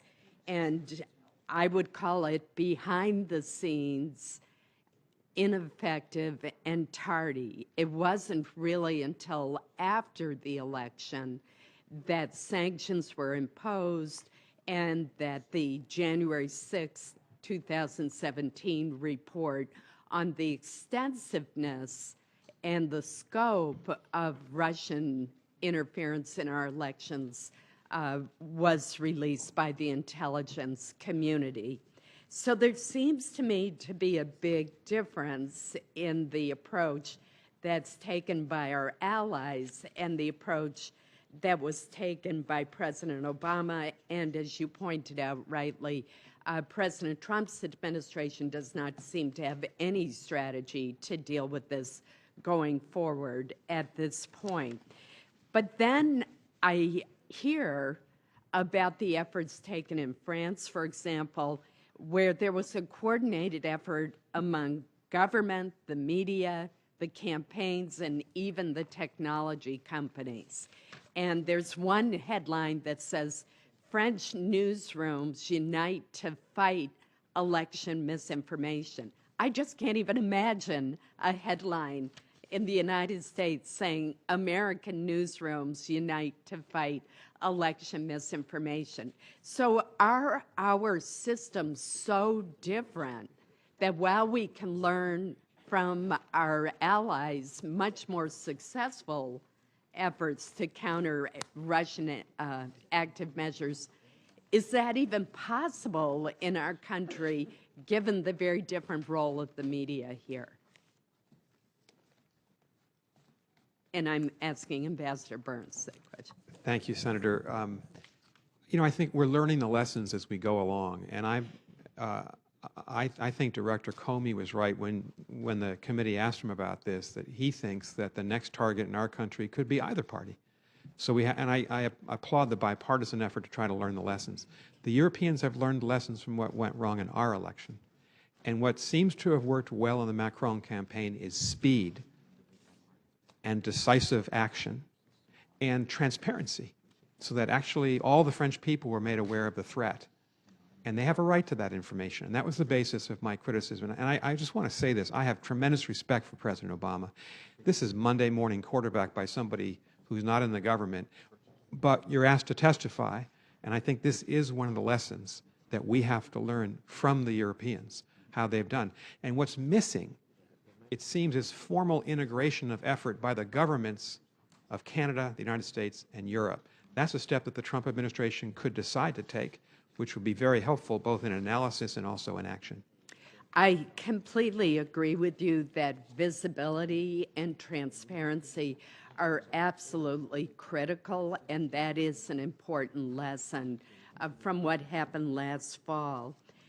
Ambassador Garcevic, I want to ask you about Montenegro because the state of Maine has a special relationship with Montenegro, and I can see by your smile that you're aware of that. We're part of the state partnership program, and our National Guard has members stationed in Montenegro to assist the military, and we like to think we were helpful in getting you ready for your NATO ascension, which I strongly supported. But but Montenegro is a really interesting example because Russia was not able, despite a tremendous effort, to dissuade the people there from electing a pro-NATO government last October.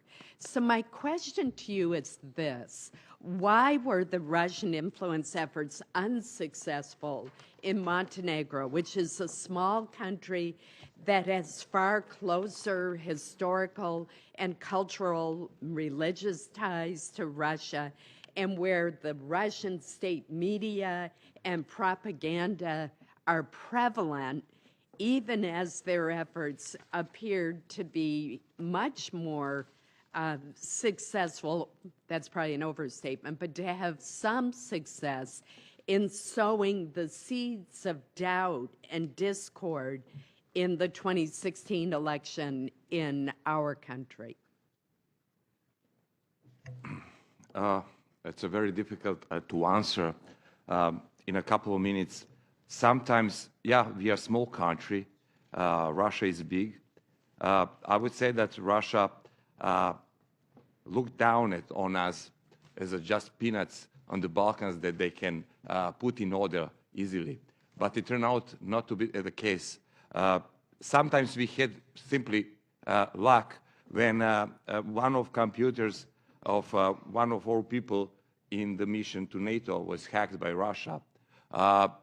Simply, we were lucky because another mission, I don't want to mention names, which had been under attack with the same virus, computer virus, helped us register, detect that virus even before it started working.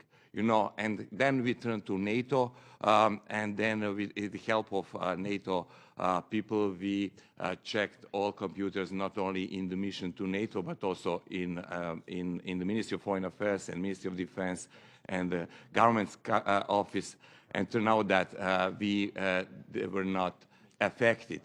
Sometimes, as I said, we had luck. But in more broader terms, I would say that Russia didn't penetrate economically, though it, at the first glance, in the surface, many picked out Montenegro to explain how Montenegro is packed with Russians living there, and that Russian money were pouring in for years. But actually, Russian investments in Montenegro were mostly investments in real estate. We are not dependent on energy. The Russians didn't invest in banking sector. There are no investments in any of our important industrial branches in Montenegro. So they couldn't simply sway us easily. Even when we imposed sanctions on them, they didn't know how to react economically on us. So they turned to some political measures in order to show that they are angry because of it. And then I would say government, though we were small, what we try to do, particularly when it comes to cyber attacks, we are not capable to hit back, definitely. But we try to build a partnership with our NATO partners, and we seek help of them. Then at the end of the day, when it comes to cyber attacks, it's about a human factor. And then we try to build up vigilance and, government issuing warning signs to its agencies to be careful how to deal with sensitive information. Thank you. Thanks very much. Senator Heinrich. Ambassador Burns, you've talked a lot about the sanctions bill we passed here in the Senate. If Speaker Ryan in the House of Representatives doesn't take up that Russian sanctions bill, what kind of message do you think that would send to Vladimir Putin? I think a message of weakness, because the Senate, by a huge margin, has teed this up. It's the right thing to do to have a painful type of leverage against the Russians. And if it's diluted in the House, and if the Trump administration encourages the House to do that, which is what one hears, then I think the Russians are going to receive a mixed message here, not a stiff message, which they need to receive. Do you think it will send him, make him more or less likely to interfere in the 2018 and 2020 elections? You know, I read the transcript of your hearing with Director Comey. He told you that he thinks it's going to continue until we have better defenses, until we've gone on the offense. I think that President Trump should consider, maybe Secretary Tillerson should do this, exactly what President Obama did, go to Putin directly, as President Obama did. It was after our election, as Senator Collins pointed out, and just say there are going to be consequences and spell them out. That's actually probably the most effective thing that the Trump administration should do. Should we take these kinds of cyber attacks and election manipulation as seriously as we would take a military action or an economic threat to our country? Well, as you know, they're different. Obviously, a military action is immediate, consequential. You have to respond within hours. I actually think this is what they've tried to do systematically to the Dutch, the Montenegrins, the French, the Germans, and the Americans is discredit democracy in the eyes of our citizens. Right. I used the word existential in my testimony. I don't think it was hyperbole. I think it was the right word to use. So I think we need to meet this squarely. And all of us have suggested a multitude of ways that we can do that. I don't disagree. I think one of the challenges, as you've mentioned, is that the current president has been unwilling to respond or even acknowledge the validity of the Russian hostile actions in the election. I'm curious what that means for what we as members of the Senate can or should do to advance a conversation with our European allies about sanctions, and I would certainly like your opinion on that, but I would open it to the other members on the panel as well. That conversation has to be held. Normally in this situation, as you know, the State Department and White House would be talking to the Germans, the Austrians about the consequences of the Senate bill. I don't know if this happened this time, but we're in this phase. We've talked about the separation of powers for 200 years, where it's my own view that Congress needs to play the leading role because I perceive Congress to be tougher against Russia. Nature abhors a vacuum. Do any of you want to add to that? Dr. Stelzenmueller? Of course. It's well known that German politicians, senior German politicians, the Chancellor and the Foreign Minister have protested the sanctions bill. And this is, of course, because German companies, and not just German companies, other Europeans as well, are invested in Nord Stream 2. I'm not a big fan of this project, frankly. But I'm far more concerned about unilateral American sanctions that aren't discussed with the Europeans, that are just put out there and we have to deal with them. The fact of the matter is that we had actually for years been asking America to allow the export of American LNG to the European market, and that it had been Congress that was resisting this. So I think the lesson of this experience is for us to, as allies, discuss what is in the interest of the alliance and where we can work together. And I think that would, again, be of significant importance as a deterrent towards Russia. While I have you, Doctor, when President Trump questioned the value, the relevance of NATO, whether we should even keep it as a structure, who do you think benefited most from that? Well, I've already said that. I think that that helps the Kremlin, and it's not great. I also don't think it's in America's self-interest to question that alliance, because you have significant interest in Europe and in Europe's periphery, and the alliance with us Europeans helps you pursue those national self-interests. I could not agree more. Mr. Sarp, before my time runs out, you talked a little about how we should try to take the truth directly to the Russian people because of the filter that they receive so much of their information through.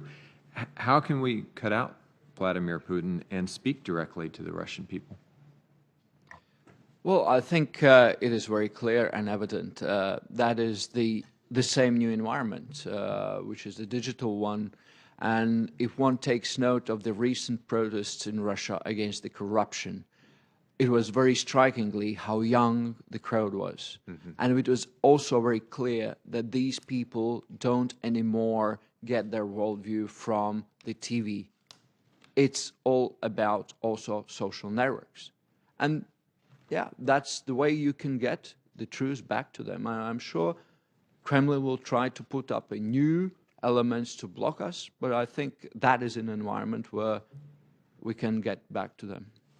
I want to thank you all for your testimony today. Senator Blunt. Thank you, Chairman. Let's try a yes/no question first, just in the interest of time. The Russian economy is failing, not nearly the country it could or should be. Does Putin benefit in Russia from getting credit for interfering with elections in our countries? Ambassador? I think he does. I think it builds him up. Yeah. Yes, politically he does. It is one significant part for his domestic policy to benefit from it. Mm-hmm. Sorry, I can't do a yes or no. I'd say it's both. In the short term, he benefits. In the long term, he loses, and Russia loses. But the short-term benefit is? The short-term benefit is it validates the narrative that we're all just as bad as Russia, and frankly, Russians are better off living in Russia because their life at least is stable. The reality is that a lot of Kremlin interference has backfired and backfired visibly, and we've been learning from that, and it has taught us to review our complacencies. It's taught us to defend our democracies. That's a good thing. But we also are up against a significant enemy, and one that has a lot of energy and patience. And in terms of, I was going to ask what we should do about these channels of miscommunication, like in our country, Sputnik and RT. Starting with you, Dr. Stelzenmueller, what, if anything, have you done to try to respond or immediately counterdict information coming in? I mean, you're much closer to this than we are, but it's no harder to keep out here than it is there. Well, can I just say, I arrived here in November 2014 to start working at Brookings, and I was stunned by the amount of RT posters, advertisements around Washington. There were these big expensive ones on the backlighted ones on the bus stops, and then there were the ones that were plastered all over construction site fences. Amazing. I'd never seen anything quite like that. So clearly there was a big investment here directed at normal Washingtonians. Is there no investment like that in Germany, or? Not in the same way, but there is investment. Would you allow it if they wanted to do that? You know, I tend to think that they can, if they want to buy advertisement, you know, it's a free country, okay? And these are companies. They can do this. I'm not a big fan of sort of nanny state endeavors to protect us from things that we can perfectly well see through. And I believe that Americans can see through this as well. Where it becomes more insidious is where they're doing covert stuff, where they're buying people, where they're buying institutions. And so I have Your faith. view is that's more insidious than so-called fake news. Well, fake news is insidious if our consumers, if our citizens are not media literate. Well, let's go on down the line. Ms. Sarts, what, in other countries, what do they do about RT and other Russian outlets? Well, in the information space, it's actually quite simple. If somebody doesn't have the credibility, they may message as much as they want. There's no effect from that. And I think there is an interesting example where Sputnik opened the offices in the Scandinavian countries, and then within a year's time, they had to close it. Nobody listened to it. What about in Montenegro? Sputnik has no office in Montenegro. I think that I barely can remember that any of those Russian-based media have offices in Montenegro itself, but they have offices in neighboring Serbia, and from there they penetrate Montenegro, because they know that in Montenegrin case, government may revoke a license at any moment. So it is not the case in Serbia, because we speak more or less same language.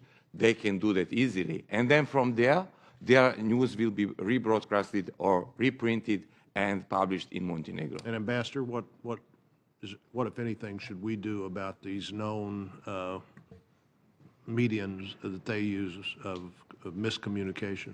Senator, I think two things. One is always attach an adjective, a couple before, when we talk about them. The Russian government propaganda station, RT. So expose them for who they are, because they are Russian government. Second, be very careful if you ever go on it, because they'll distort what you say. Don't give them the platform that they want here in Let me D.C. try to get one more question in to you. I actually agree with your current position on congressionally binding sanctions. I assume you were much more inclined to have a flexible position when you were at the State Department? That's absolutely true. I'm a creature of the executive branch. I always thought it's better to preserve the president's authority to act, but in this particular case, since the president is not acting, I think that Congress has to take that responsibility. Senator King. Thank you, Mr. Chairman. Starting with just a couple of comments. One, I want to associate myself with Senator Rubio's question, which I think is the real key question of this hearing. What can we do to defend ourselves? And I'd like to ask each of you, you've already testified, talked about it, to submit a written, very short, half a page, bing, bing, bing, here are the 5 things that we can do to defend ourselves. I think that would be very helpful. Secondly, what we are seeing here, it seems to me, is the invention and expansion and implementation of a new kind of warfare. And it's a kind of warfare that is particularly effective against democracies. Valery Gerasimov, who's the chief of the General Staff of Russia, calls it weaponizing information, and said in 2013 that he believes we are engaged now in informational conflict. Putin's defense budget is 1/8 of ours, but he is playing a weak hand very well and has found a cheap way, and when I say peculiarly effective against democracies, because this is where public opinion matters. In many other countries, public opinion doesn't have that great a role in how policy is formed. So a couple of short questions, and I think, Ambassador Burns, you just answered this. Any doubt that RT is an arm of the Russian government? No doubt. Everybody agrees. Secondly, I had heard in a previous hearing in a different committee that the Russians were looking around, sniffing around, buying commercial TV outlets in Europe. Have any of you heard of that? Is that? Yes, there have been in Baltic states the cases where they've tried, but governments have tried to block these possibilities. Well, that certainly, it seems to me, is one of the things that we have to watch. Another, I think this is a yes or no question, was what was done here in 2016 absolutely consistent with what the Russians have been doing in Europe for some years? It was essentially the same modus operandi. Mr. Yeah. Go ahead. Well, it was, but there were a number of new elements and some more risk-taking than we've used to see. So they're getting more sophisticated. Is that accurate? I think, Mr. Sarts, you've said something several times that's consistent with my understanding. Some members of this committee were in Eastern Europe over a year ago, in the spring of 2016. We were in Ukraine and Poland. When we asked them how and the first thing they wanted to tell us is, watch out for the Russians in your elections. And we didn't understand how prescient that was at the time. But in any case, then we said, how do you defend yourself? And the answer was, I think exactly what you said. They said the best defense is if the people know what's happening and they can say, oh, it's just the Russians. And that you've characterized as societal awareness. And that's what I think is one of the most important roles of this committee, is to educate the American people that whatever we do, whatever defenses we come up with, this is going to keep happening. And the best defense is for them to be, I think you used the word digitally literate, or I can't recall the term, but we need to understand that they're going to keep doing this, and we need to learn to shrug it off. Ambassador Burns, do you have any thoughts on that? I very much agree, and I think that's the lesson to learn from what happened to the Obama administration. They were caught unawares. It was new. They didn't appreciate the extent of it, and it was a lack of speed and lack of transparency. Well, I do think it should be noted, because there's been some discussion here. They did release on October 9th a comprehensive memo that this was going on, that really listed all the elements that were later listed in the January, and in the heat of the campaign, nobody paid much attention to it. But and I understand. I think the dilemma they had was, do we go public in a big way and be accused of putting our thumb on the scale of the election and those kind of things? But I agree. I think a more aggressive response would have been appropriate in 2020 hindsight. One thing that hasn't been mentioned too much is the use of compromise. Is that not part of the Russian strategy, use of salacious material against candidates they don't like? That has happened in other countries, has it not? Well, it's one of the open questions about the 2015 Bundestag leak, the German federal legislature, whether they were looking for compromise and found it. They have not posted anything yet, but that's kind of the James Bond version. They may just have also have done this for the simple purpose of espionage. The point about compromise is that often you don't find out because you're not supposed to. Exactly. Yes, sir. Just compromise has been very heavily used typically by USSR. I think the relative importance has decreased because they've learned actually having one is not always essential. You might make it up. Oh, I see. You don't even have to have the data. You can just make something up.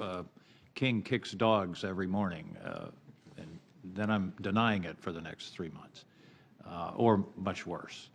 Well, I want to thank you again for your testimony. This has been very informative, and I hope you will give us some written responses about defenses, because that's an important role of this committee to prepare ourselves for what everyone has suggested is not a one-off in 2016. It will continue to happen, and it will continue to happen on both sides of our political divide in this country. Putin is not a Republican. He is an opportunist. And the next time, this attack could come in the opposite direction, but it's still a corruption of our democracy. Thank you all very much. Thank you, Mr. Chairman. Senator Langford.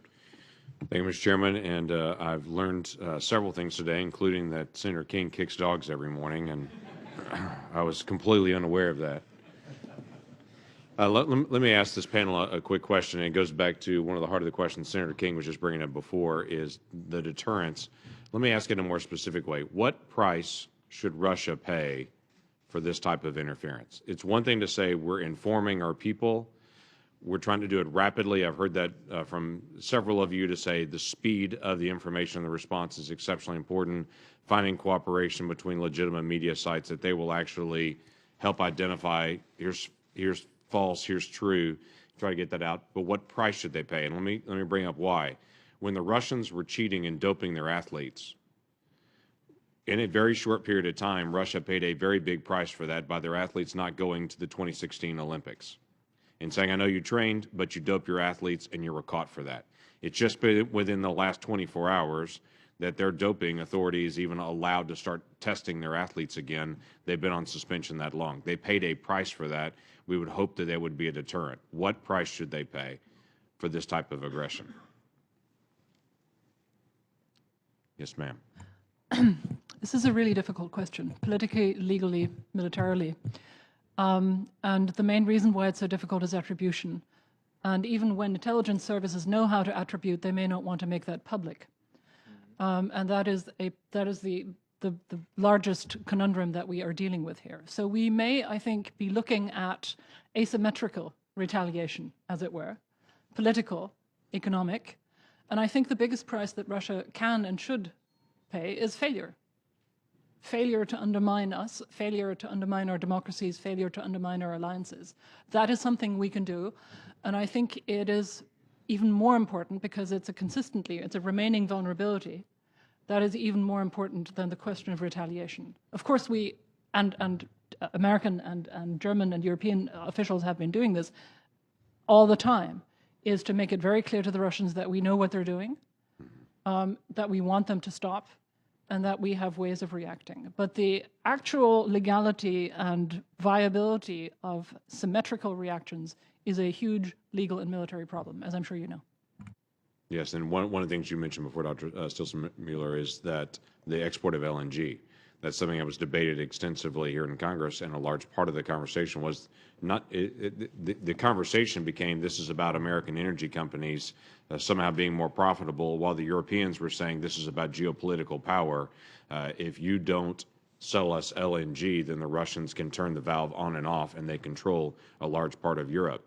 For geopolitical influence, we need to do that. That became debated long-term here, and then was finally determined, yes, we're going to sell LNG, and now Europe has another outlet, and Russia has competition on it, and is a benefit to our alliance and our long-term connection. Other ideas that anyone would share as far as the price that Russia should pay?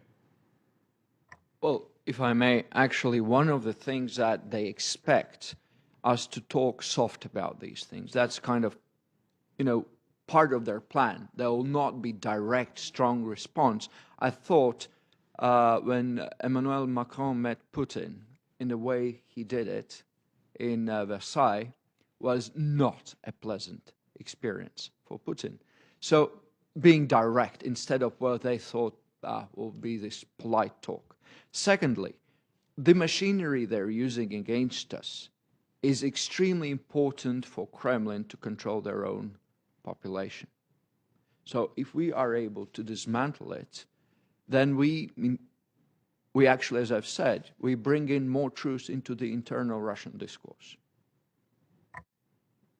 Other ideas and thoughts? I would just say, Senator, it's a really tough question for both President Trump as it was for President Obama. Can we find a pressure point that is as important to Putin as the integrity of our elections are to us? And I think Constanze is right. That's probably going to be asymmetric. Okay. Maybe to add a sentence that at the introductory was mentioned that Russia's goal is to drive a wedge between the EU and the US. I think that one of the things that must be done is that the UN, actually, that this Euro-Atlantic bond must exist, and unity between EU and the US must remain. On top of what was said, asymmetric threats ask for asymmetric response. Great. Thank you. Thank you, Mr. Chairman. Senator Manchin. Thank you very much, Mr. Chairman. Thank all of you for being here. First of all, I was very impressed with seeing our NATO allies, what all you have done in trying to thwart what Russia has done as far as meddling in your affairs. It says Sweden has launched a nationwide school program to teach students to identify Russian propaganda. In Lithuania, 100 citizen cyber sleuths dubbed elves link up digitally to identify the beat back the people employed on social media to spread Russian disinformation. They call the daily skirmishes elves versus trolls.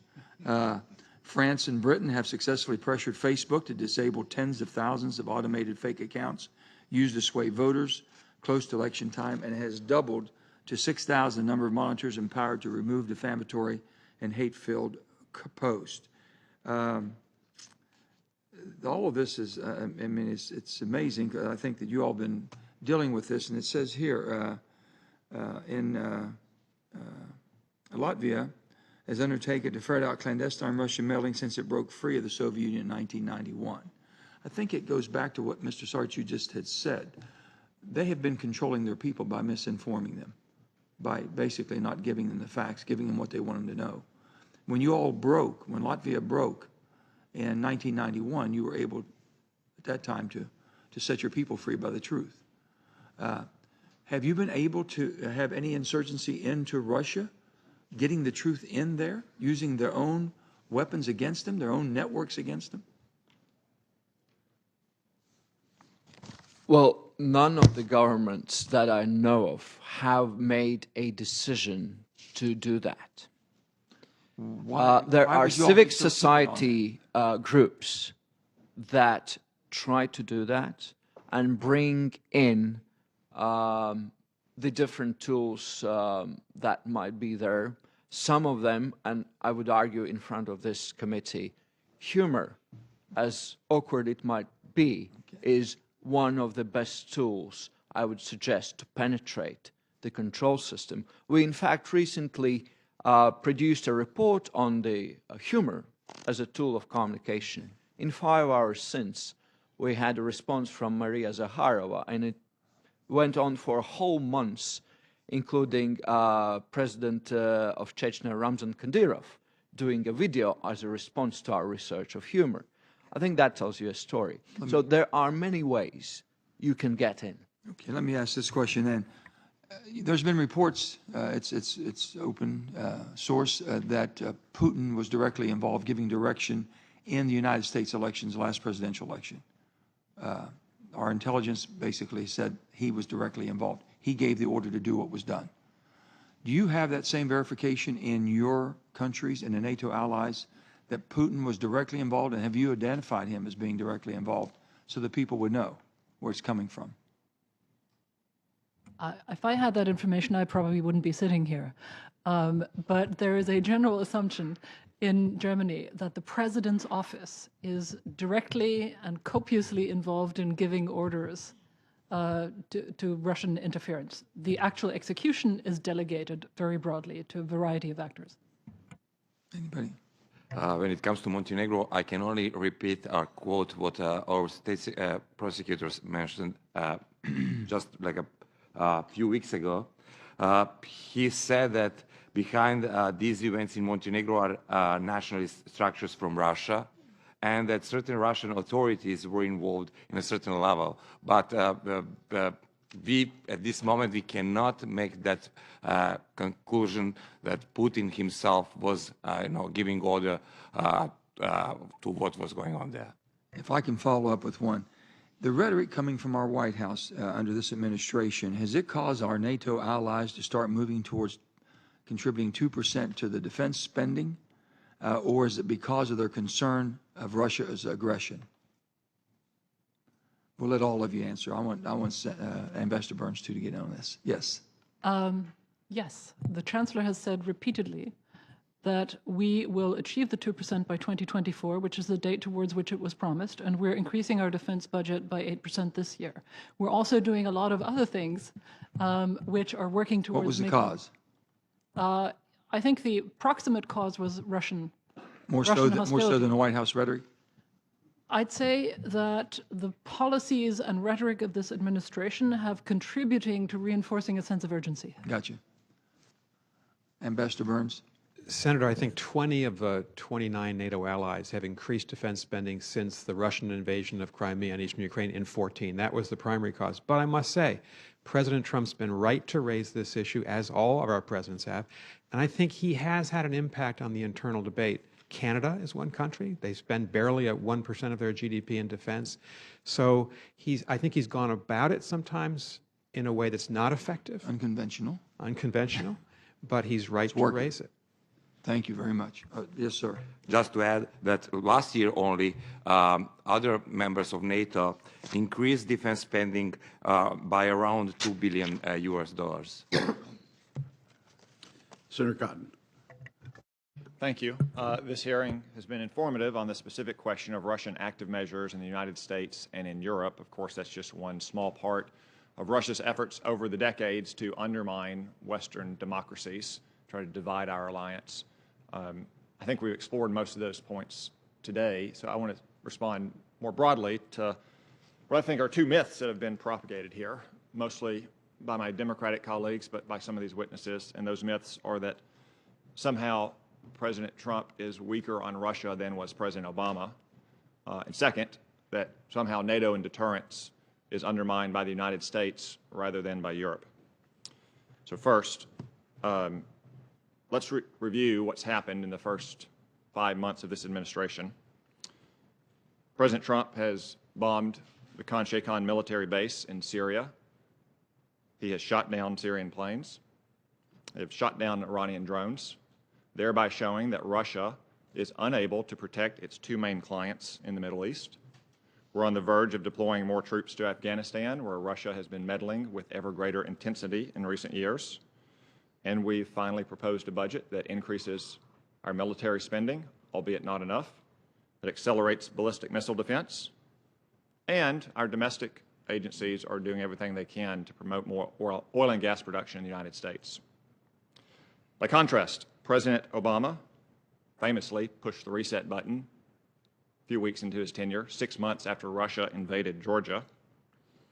He mocked Mitt Romney for calling Russia our #1 geopolitical foe.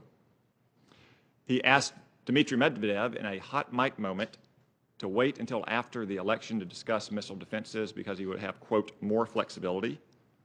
Despite bipartisan support in the Congress, President Obama refused to send lethal weapons to Ukraine.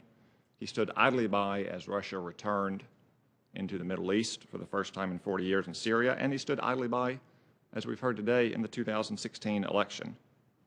So I would dispute the premise that somehow President Obama was any tougher or stronger in the defense of U.S. interests as against Russia. Second, the myth that somehow NATO and deterrence is at risk because of the United States, not Europe. Talk is cheap. Deterrence is about the military balance of power. It's not about magic words. National leaders can call Article 5 sacred or sacrosanct or inviolate or any other pretty word they want, but Europe's collective failure to meet the 2% goal of defense spending has underinvested in our common defense by something on the magnitude of $100 to $120 billion per year. Vladimir Putin can see the reality of what national leaders in Europe think about our common defense, no matter what words they use. Moreover, it's well known that Russia is in flagrant violation of the Intermediate Range Nuclear Forces Treaty. They're also in violation of the Open Skies Treaty, yet European leaders continue to resist the Trump administration's efforts to bring Russia back into compliance with those treaties. Dr. Stelzenmueller, as you noted, the German foreign minister, has protested the Russian sanctions bill that passed the Senate 97-2 because Germany does business with Russian companies in the construction of the Nord Stream 2 pipeline, which, by the way, they shouldn't be building in the first place if they are that worried about Russia and want to deter Russia in Europe. While we're on the topic of the German foreign minister, he said a few months ago that the 2% goal is unlikely to be attained and politicians shouldn't make promises that they can't keep. Sadly, I'm afraid he's right. Germany increased its budget last year by 8%. This year, its defense budget is proposed to be increased by only 4%.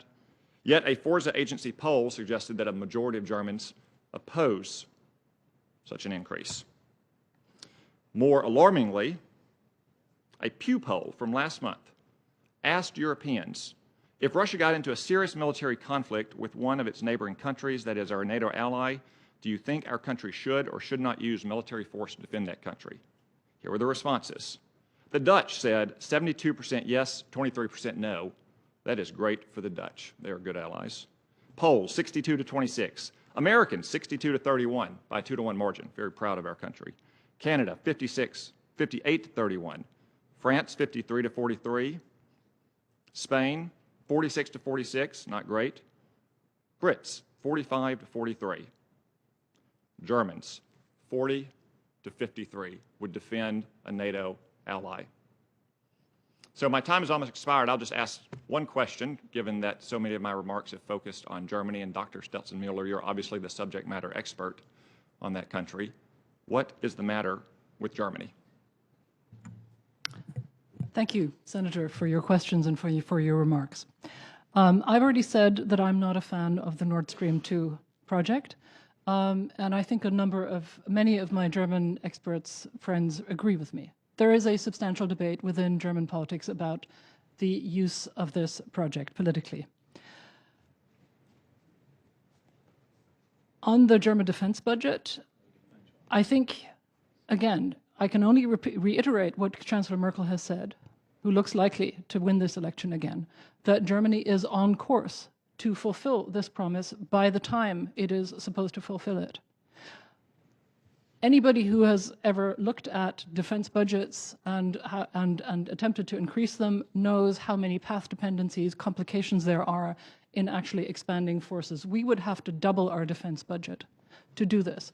But I can assure you from my personal experience, many conversations last week in Berlin, we are racing to do this. In fact, only last week or 2 weeks ago, I was on a stage in Koblenz together with the German chairman of the the equivalent of the chairman of the Joint Chiefs, at the bidding of the Defense Ministry to explain to Germany's armaments bureaucracies why they have to work faster, more flexibly, and more creatively to accomplish the promises that we have made to NATO.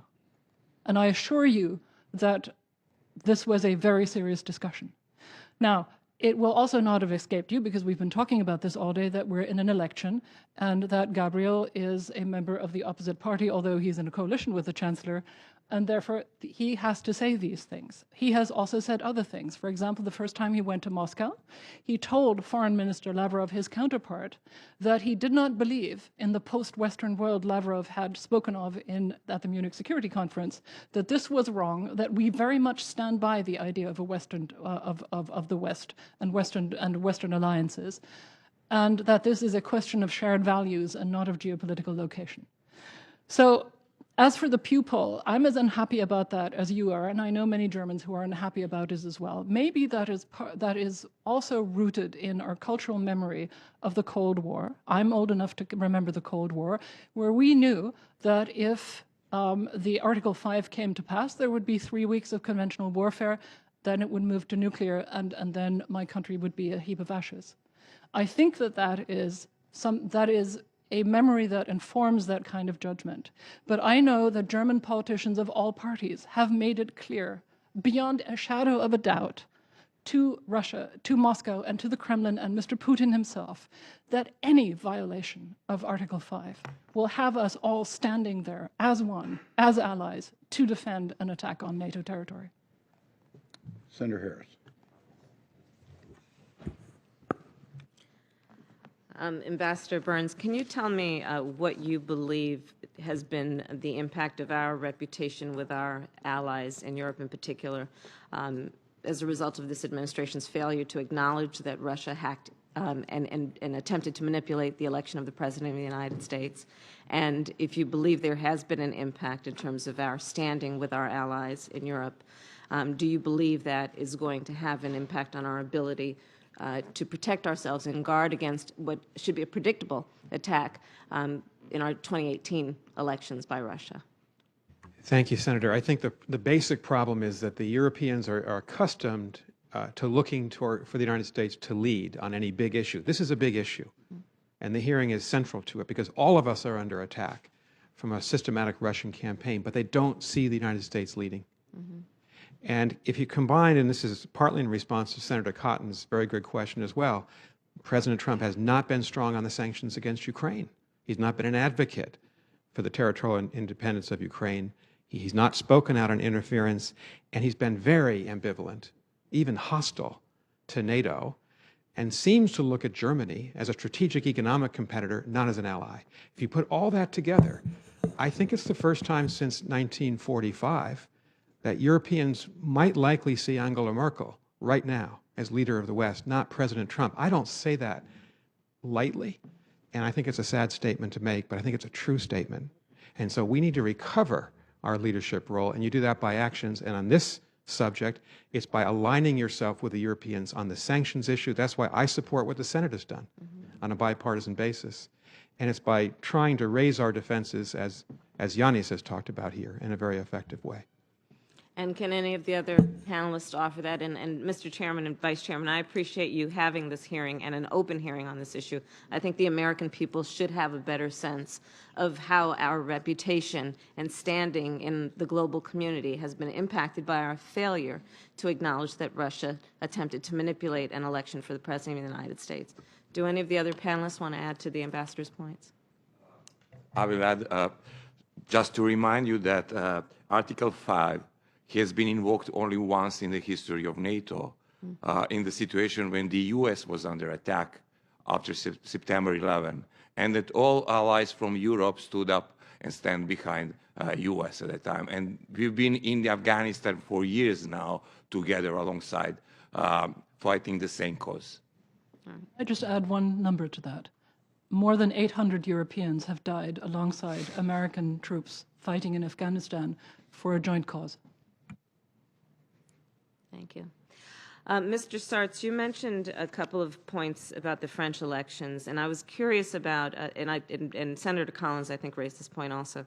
You talked about media as a partner in their cooperation with the French government, and that they actually were very active in verifying the factual accuracy of misinformation. And you also discussed the importance of assuming that a country will be hacked and then trapping hackers, and arguably then at some point being able to prosecute them and get some consequence and accountability. How would you propose that that would be applied in the United States? You know that, for example, I won't name the stations, but there are two cable networks that if you watch them at the same time on the same subject, you will hear two completely different versions of what's happening. And so we have to acknowledge that we have a culture around the media in this country, as it relates to politics at least, that may not be as coordinated as some of the media in Europe. How would you propose, again, looking at the 2018 election as a goal for protecting ourselves, how would we work with the media to inoculate or prevent harm or to be resilient once we know we've been hacked? Well, truths and facts matter. Facts matter. We don't build bridges on false facts. We want to get them straight. It is very hard to have functional democracy without facts as a basis for it. We tend to go into different directions because of opinions, and that's okay. That's what the democratic process is. But at the end of the day, all we have to agree is that if we don't value the factual basis of our reality, democracy would not work. And so I only have a couple of seconds. How did the French media expose a misstatement of fact to be without factual basis? How did they expose the fake news, if you will? Well, what did they do? There are a whole set of ways how you verify what the information is in front of them. The journalists should be very good at it. And actually the biggest point is actually value that and understand the role, as it is called, force power. It is both also the power and the responsibility. And to understand that within the responsibility of that for media in a democratic society, to have it functional, is to value the factual basis. That's, I think, the understanding upon which the French media were able to come together to actually work together. I wouldn't classify there was a cooperation between media and the government. No, right. Media cooperated in between themselves, irrespective of different political viewpoints, valuing that the democratic system is based on fact.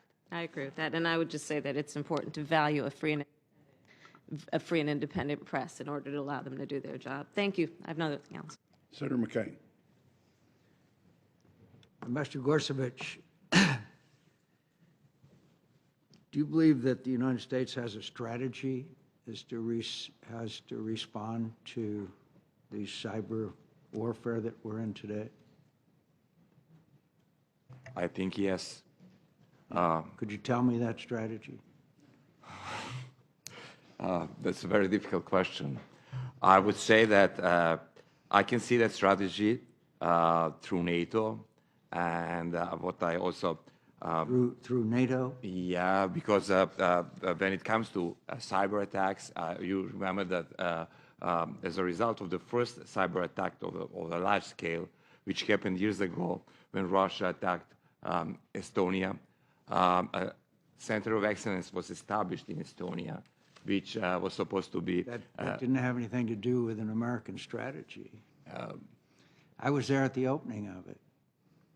Yeah, but I think that the strategy, in our case, I can just return to our case, you know, thanks to when we found out that it would be difficult, at least as far as I know, it would be difficult to clarify the case. We turned to and asked for help from the U.S. and the U.K. agencies.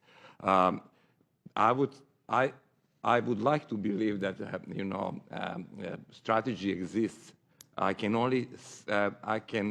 cannot comment on it because I'm not aware of, I'm not in the loop. I didn't read it. I didn't talk to people who can explain. But what I can see that is happening every day there is that through your embassies and through your diplomatic network, a network that exists in NATO at the working level, countries like Montenegro, if in need, receives assistance. Well, that's a great answer. Thank you. Should we expect similar aggressive behavior as we saw the attempt to overthrow the government of Montenegro at other NATO aspirants, such as Bosnia and Herzegovina, Macedonia, Kosovo?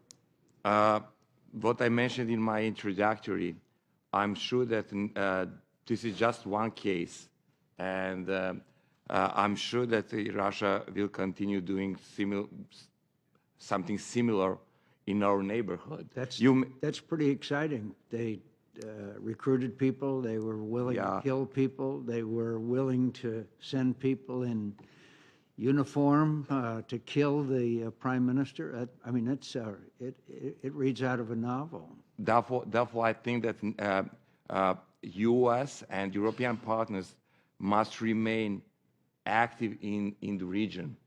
Any retreat from the region will be detrimental for democracies in our part of the world. They came awfully close to succeeding. If we hadn't had an informant from the inside, they might have succeeded. What I answered previously, that in some cases we simply had the luck.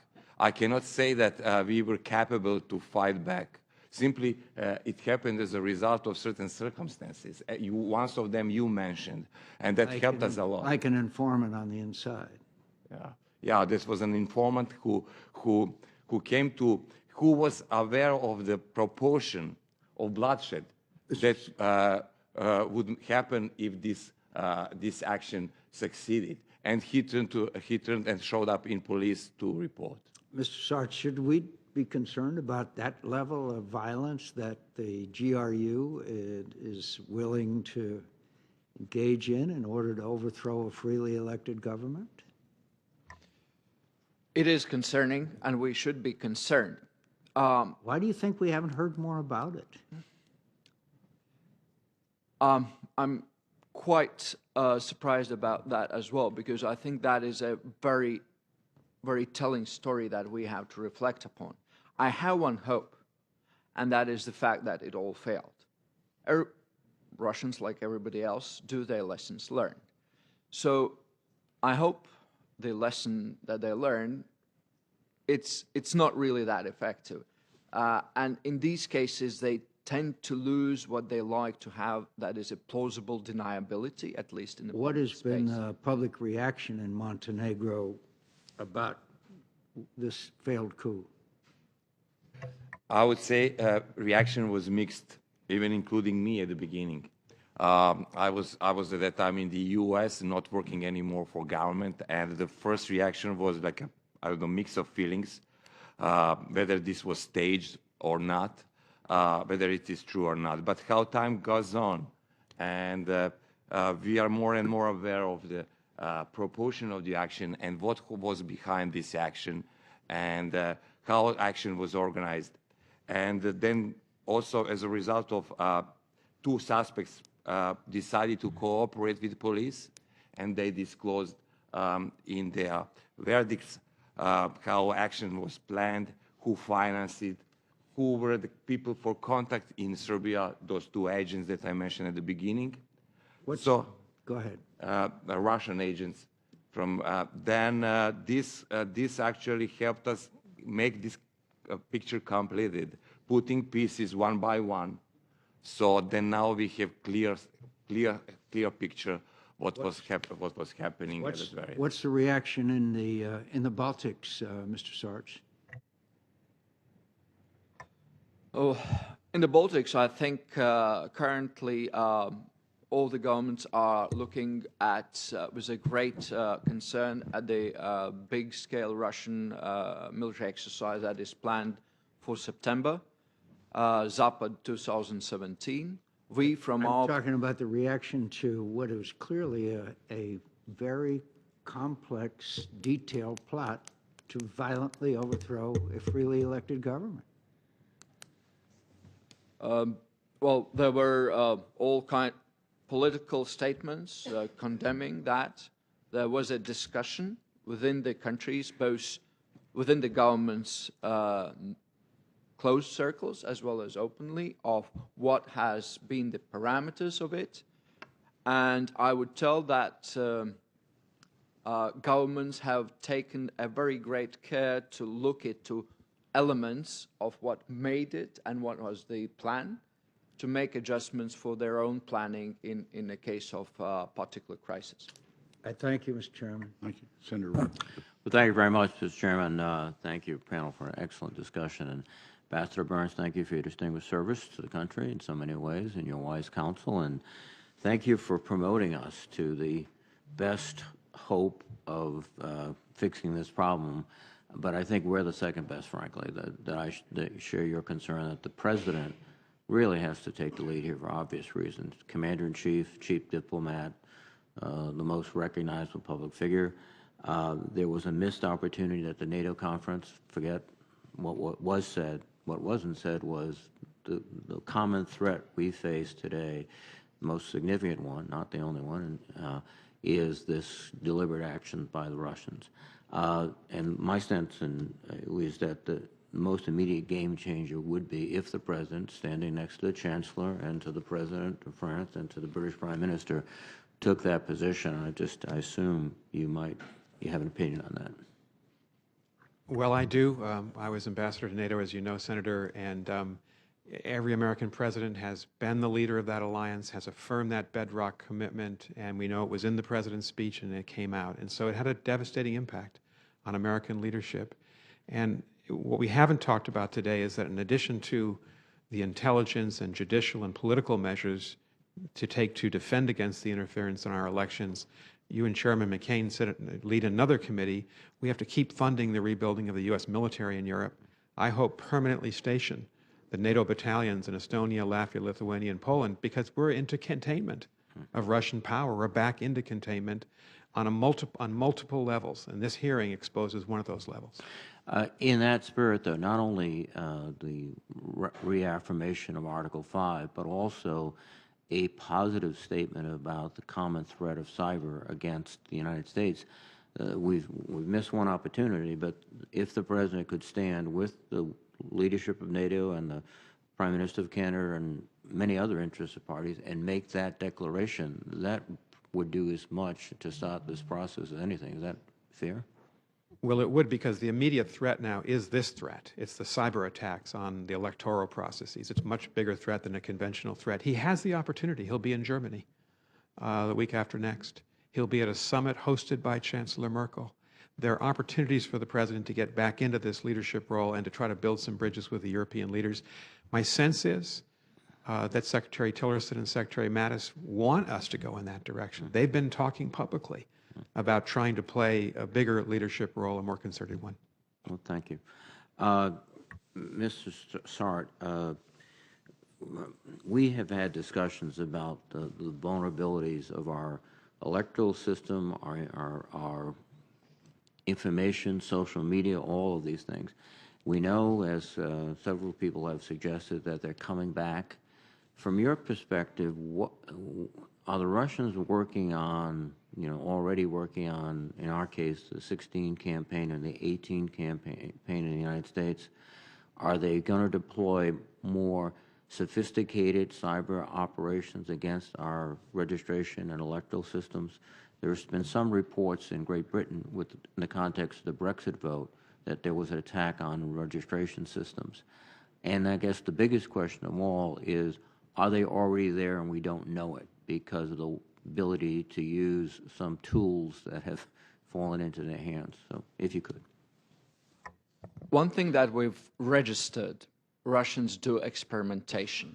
Sometimes you see an odd pattern that is inconsequential in a given circumstances, and you kind of dismiss it because it has no effect. But when you look forward or retrospectively, when you've seen these cases, you see that has been the test case for a particular tool. So they're doing it right now. It's not necessarily that they test it in the theater they're going to deploy it. It might be a very different place. So yes, there will be more elaborate tools, both from a technical but also from a cognitive perspective. I would expect there'll be more. But I think the choices whether to do and how to do that would be made pretty close within the contextual circumstances of a moment. Now, your Center for Strategic Communication, are you actually dealing with this issue of, in Germany, for example, the upcoming election, trying to help them in the United States, trying to give advice?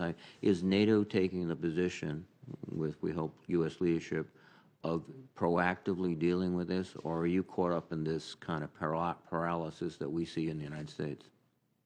Well, NATO is facing now this from a very different, well, not very, but a slightly different angle, where the NATO is putting troops in the three Baltics and Poland. They are bombarded with disinformation, with fake news. Robotic networks are trying to attack. So NATO is taking different trends of response, capability built up, practical steps, et cetera, et cetera. We, as a center, we are not part of a military structure. We are run by the countries that made our center, so we respond to them. And if they ask, and they do, to give our advice, knowledge, or methodology, how they can counter specific cases, including election, we are there to support them. Thank you very much. My time expired. Thank you all very much. Thank you, Senator Reid. Thank you to all members for their participation today, and more importantly, thank you to each and every one of you. Your expertise is invaluable to us. Your testimony today is crucial, as I shared with all of you before this panel, at our ability not only to work through the current investigation that we're in, but to create a roadmap for the appropriate committees of jurisdiction, both at home to figure out how we change elections to build defensive mechanisms or to make it less vulnerable, and to work globally with our partners to make sure that any changes, any best practices might at least be shared and offered to be implemented. Just a couple of comments that I've got. I was challenged from the beginning with the names today. I remain as challenged trying to figure out exactly what we do to stop Russian interference, but as we complete this process, I think we'll have a clearer and clearer picture. You've been asked today to submit some things. I would also ask you to think about the challenges that we've got and that you have in your respective areas of expertise, and provide any additional input to us that you feel is pertinent to the decisions we'll make. Ambassador Burns, I go back to something that you said, and it's what Jim Comey said. Next time it could be the other party. As a matter of fact, when this whole effort started, it wasn't targeted at one party or the other. I know you know that because you know the root of when this started, and it was a mere fishing expedition that probably encompassed hundreds, if not thousands, of individuals and nonprofits and organizations. It turned into data-rich environment for Russia to be involved in an election. No question they would have been involved, but maybe not in the same direct way. They just happen to have accumulated the data. So right at the heart of it is this cybersecurity issue that the world continues to deal with and try to figure out what the silver bullet is. And the answer is there's not a silver bullet. The second thing is, I'm glad you admit it, you are a product of the State Department. And, you know, I can't envision today that there would be a secretary of any State Department that would be in favor of sanctions from the U.S. to a foreign entity, because it's inherent that makes their job tougher.